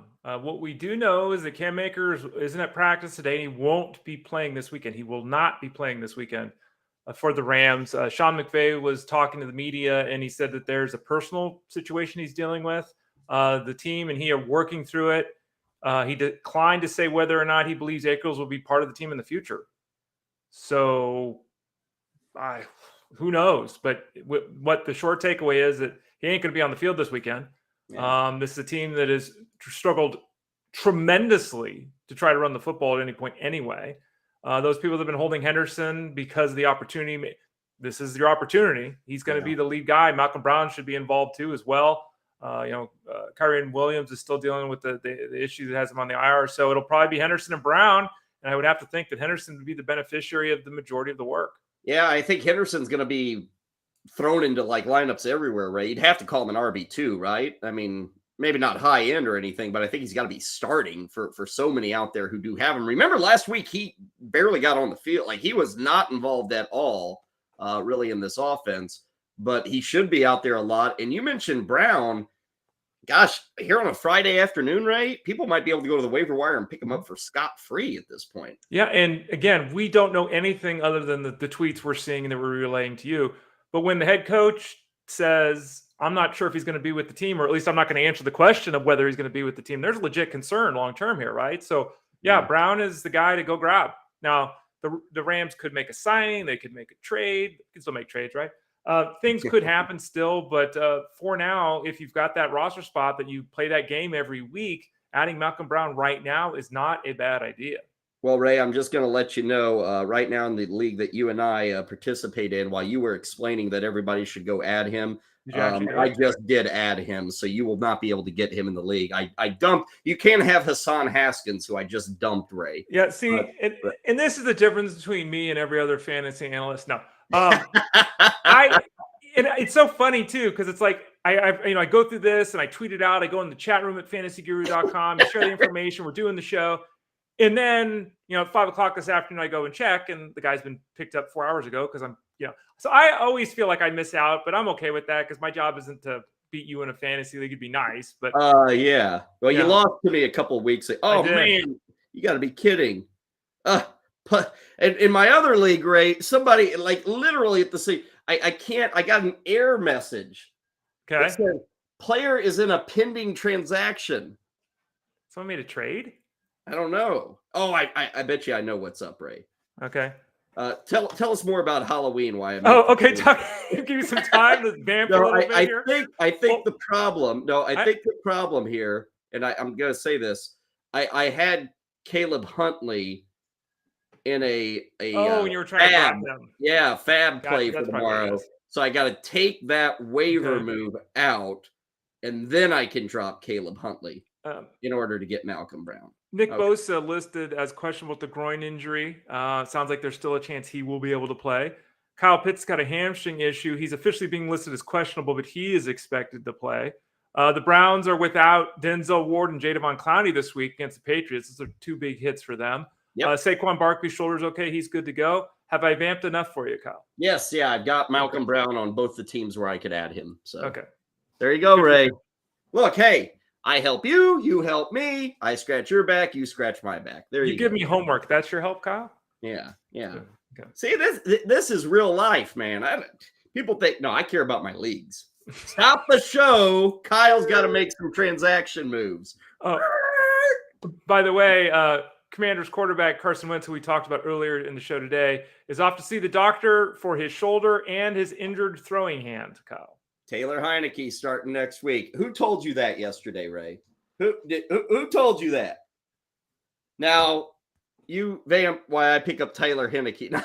No, I'm not picking him up anywhere. Don't worry about that. Not going to get no Taylor Heineke here on the show. Okay, so there's the news. Cam Akers is out, and it could be for a while. Because Sean McVay wouldn't even confirm that he will be back. So we'll have to see. But Darrell Henderson owners, you're ready to rock and roll against Carolina. They're going to need Henderson because P.J. Walker's on that other sideline, and we all know what he can do. Exactly. Yeah, that's what Top 10 quarterback this week, by the way. That was said by yours truly on Tuesday. No, Wednesday. I think I came out with that top 10. Okay, a couple more games to still talk about, Ray, before we wrap things up for the week, and you can enjoy another dog party or something tomorrow. Baltimore and New York. Lamar Jackson and crew on the road visiting the Giants. Baltimore favored by 5.5. Now, it's not looking good for Devin Duvernay. We talked about that earlier. He missed another, or not Duvernay, sorry, Bateman. Duvernay is going to be out there. Duvernay might be the only receiver you've ever heard of on this roster. But Bateman missed another practice today, so that's going to be an issue for the Ravens. I thought it'd be an issue last week, Ray, and they beat the Bengals. Somehow, some way they did it. My guy to watch here is Mark Andrews because I keep looking at it, Ray, and it's like he's got to be there. And again, I'm not telling anybody to start Andrews. You already are. But this matchup's a good one. Like the Giants have actually been hurt by opposing tight ends, and now you've got Andrews really being the guy to target in the passing game. So I got Andrews as probably having a big game when it's all said and done come Sunday. Yeah, I mean, I don't think that's ever a bad call. I mean, even though you left him out of your top 10 once this year, didn't you leave him out of your top 10 once? Or had him? Yeah. Well, yeah. I don't know about that. He's finished the top 10 before. Don't act like it's unprecedented. It happens. It does happen. My guy to watch is his teammate, the guy you mentioned, Devin Duvernay. Third outing last week in 5 with 4 catches. Now, with Bateman out again, Duvernay is the guy. But let's also remember that he hasn't got the 55 yards receiving yet this season, despite his ability to break tackles and do all these great speed. Hasn't got the 55 yards. It's averaging 3.5 catches for 45 yards. So, he's my guy to watch. Is this the time where they actually get a receiver involved? None of these 4 or 5 targets. Let's get him 8 targets. Let's give him the Marquise Brown treatment. Let's actually get him involved. He scored in both road games as well this season. So I'm looking at DD this week. I don't think he's cut out to be like a main cog in the receiving game. I don't think Duvernay kind of has that skill set, if you will. It's kind of like New Orleans, Ray. We were talking about them earlier, and it's like, Callaway and Traquan Smith. It's like, even with opportunity, I'm not really there.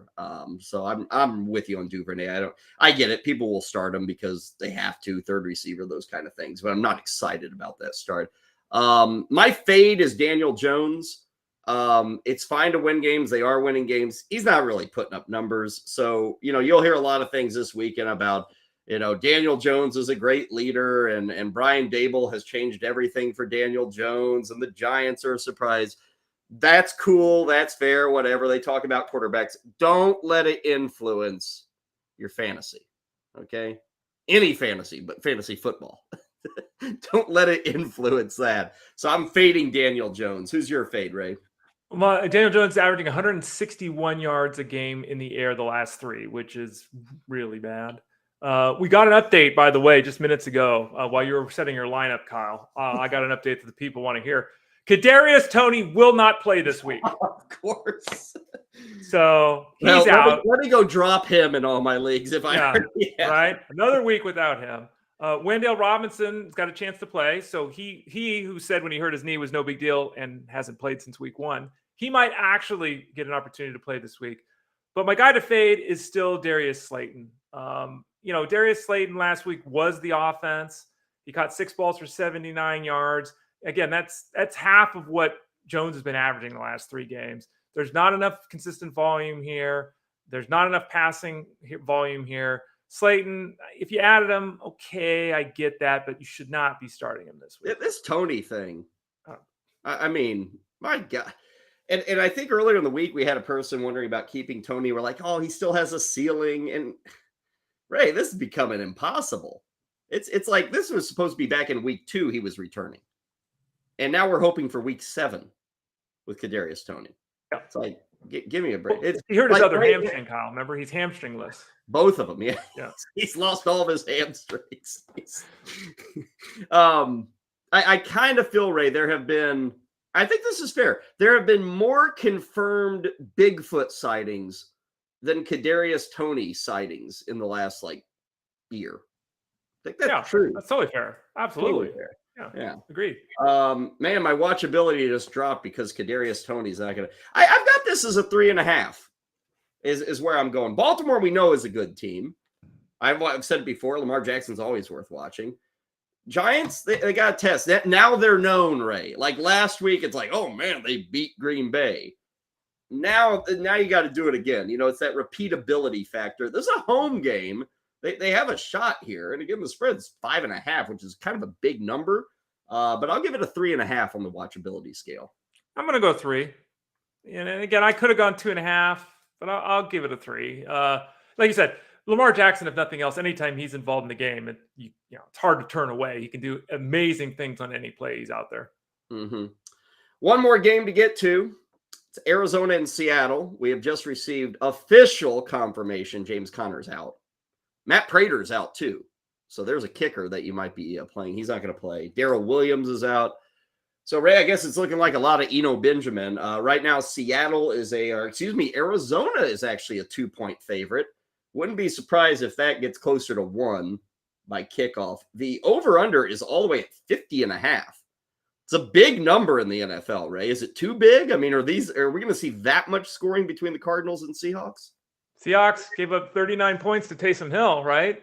They gave up 48 points or 45 points to Jared Goff. They're a terrible defense, Kyle. Okay, points galore. My guy to watch, Kenneth Walker. Like with all this running back news this week, Ray, I feel like we've forgotten about Kenneth Walker. And we should be excited. This should be 15 carries. 15 carries. That's what I'm expecting, Ray. I hope it happens. I know that DJ Dallas is there. Maybe 15's overzealous, but I want to see the work. I want to see it immediately. A lot of people are counting on this guy to, I don't want to say change the scope of their season, but a lot of people, Ray, who didn't draft or invest in running backs, they went out and they busted the bank for this guy. Absolutely. They went out and Kenneth Walker is their big ad this season. They're all hoping they get a big effort from him on Sunday. I saw someone in the Discord over at fantasyguru.com that told me they bid 87 and someone bid 100. Someone went 100 full on in on Kenneth Walker. So people are definitely expecting a nice effort this season and especially this week as well. Now they can save that $87 and go get themselves some Malcolm Brown with the Rams. Go get that. Probably not to level of Kenneth Walker. Who's your watch in this game? By the way, Kingsbury, when he mentioned that Darrell Williams and Connor were out, wasn't willing to say that they'd be available next Thursday.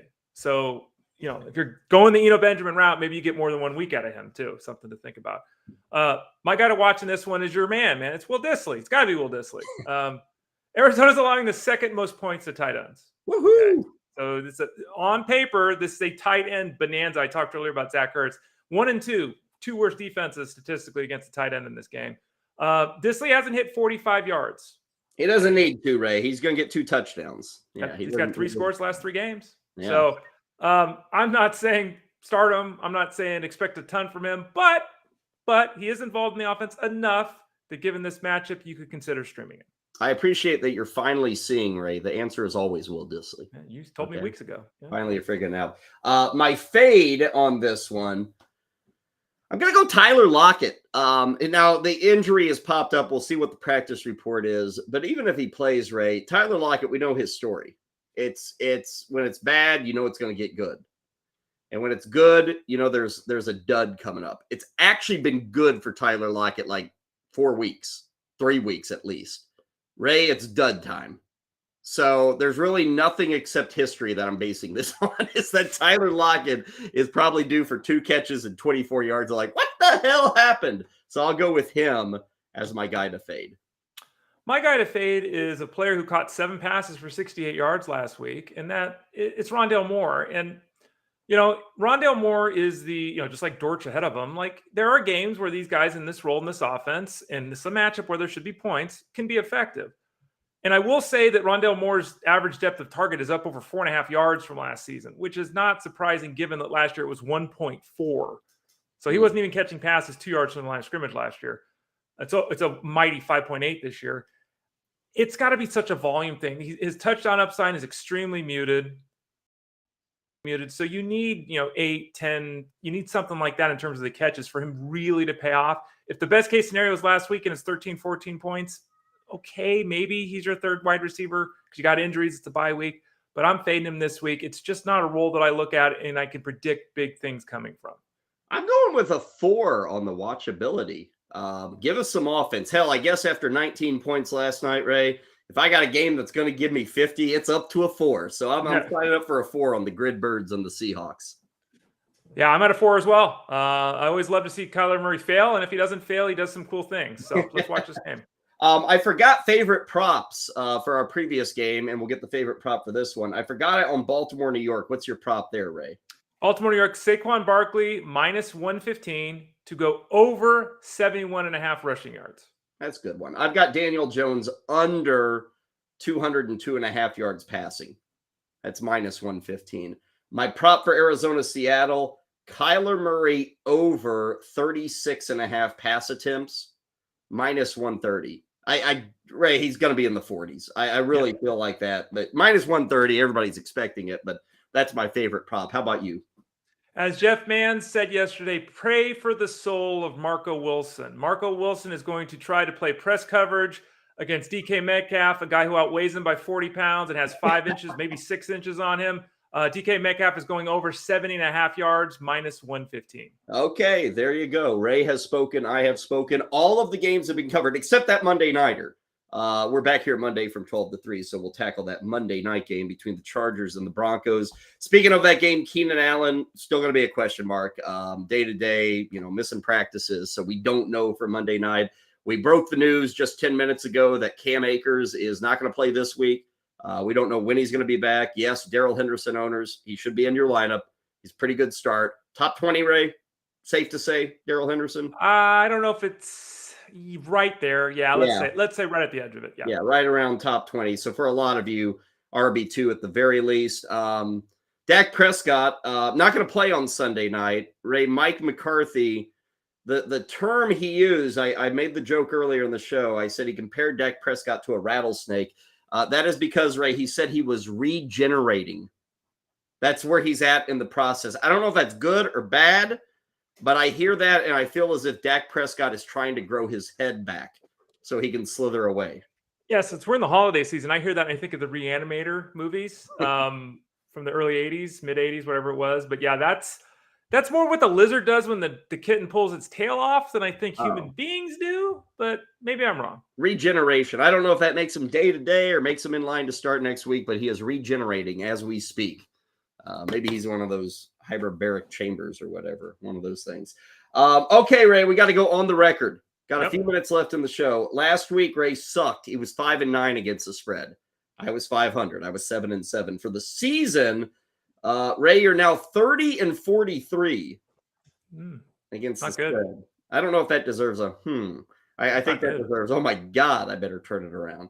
I am 34-39. I'm not much better. Anything under 500, Ray, I'm not happy with. So we both got to hit it out of the park. That San Francisco Atlanta game's where we start. This number, Ray, is down to 4.5. San Francisco favored by 4.5. Yes, Niners. I'm gonna follow Vegas here. The money's coming in on Atlanta, Ray. I was feeling I'm gonna deal with the wise guys. I'm going with their so I'll go with Atlanta at the 4.5.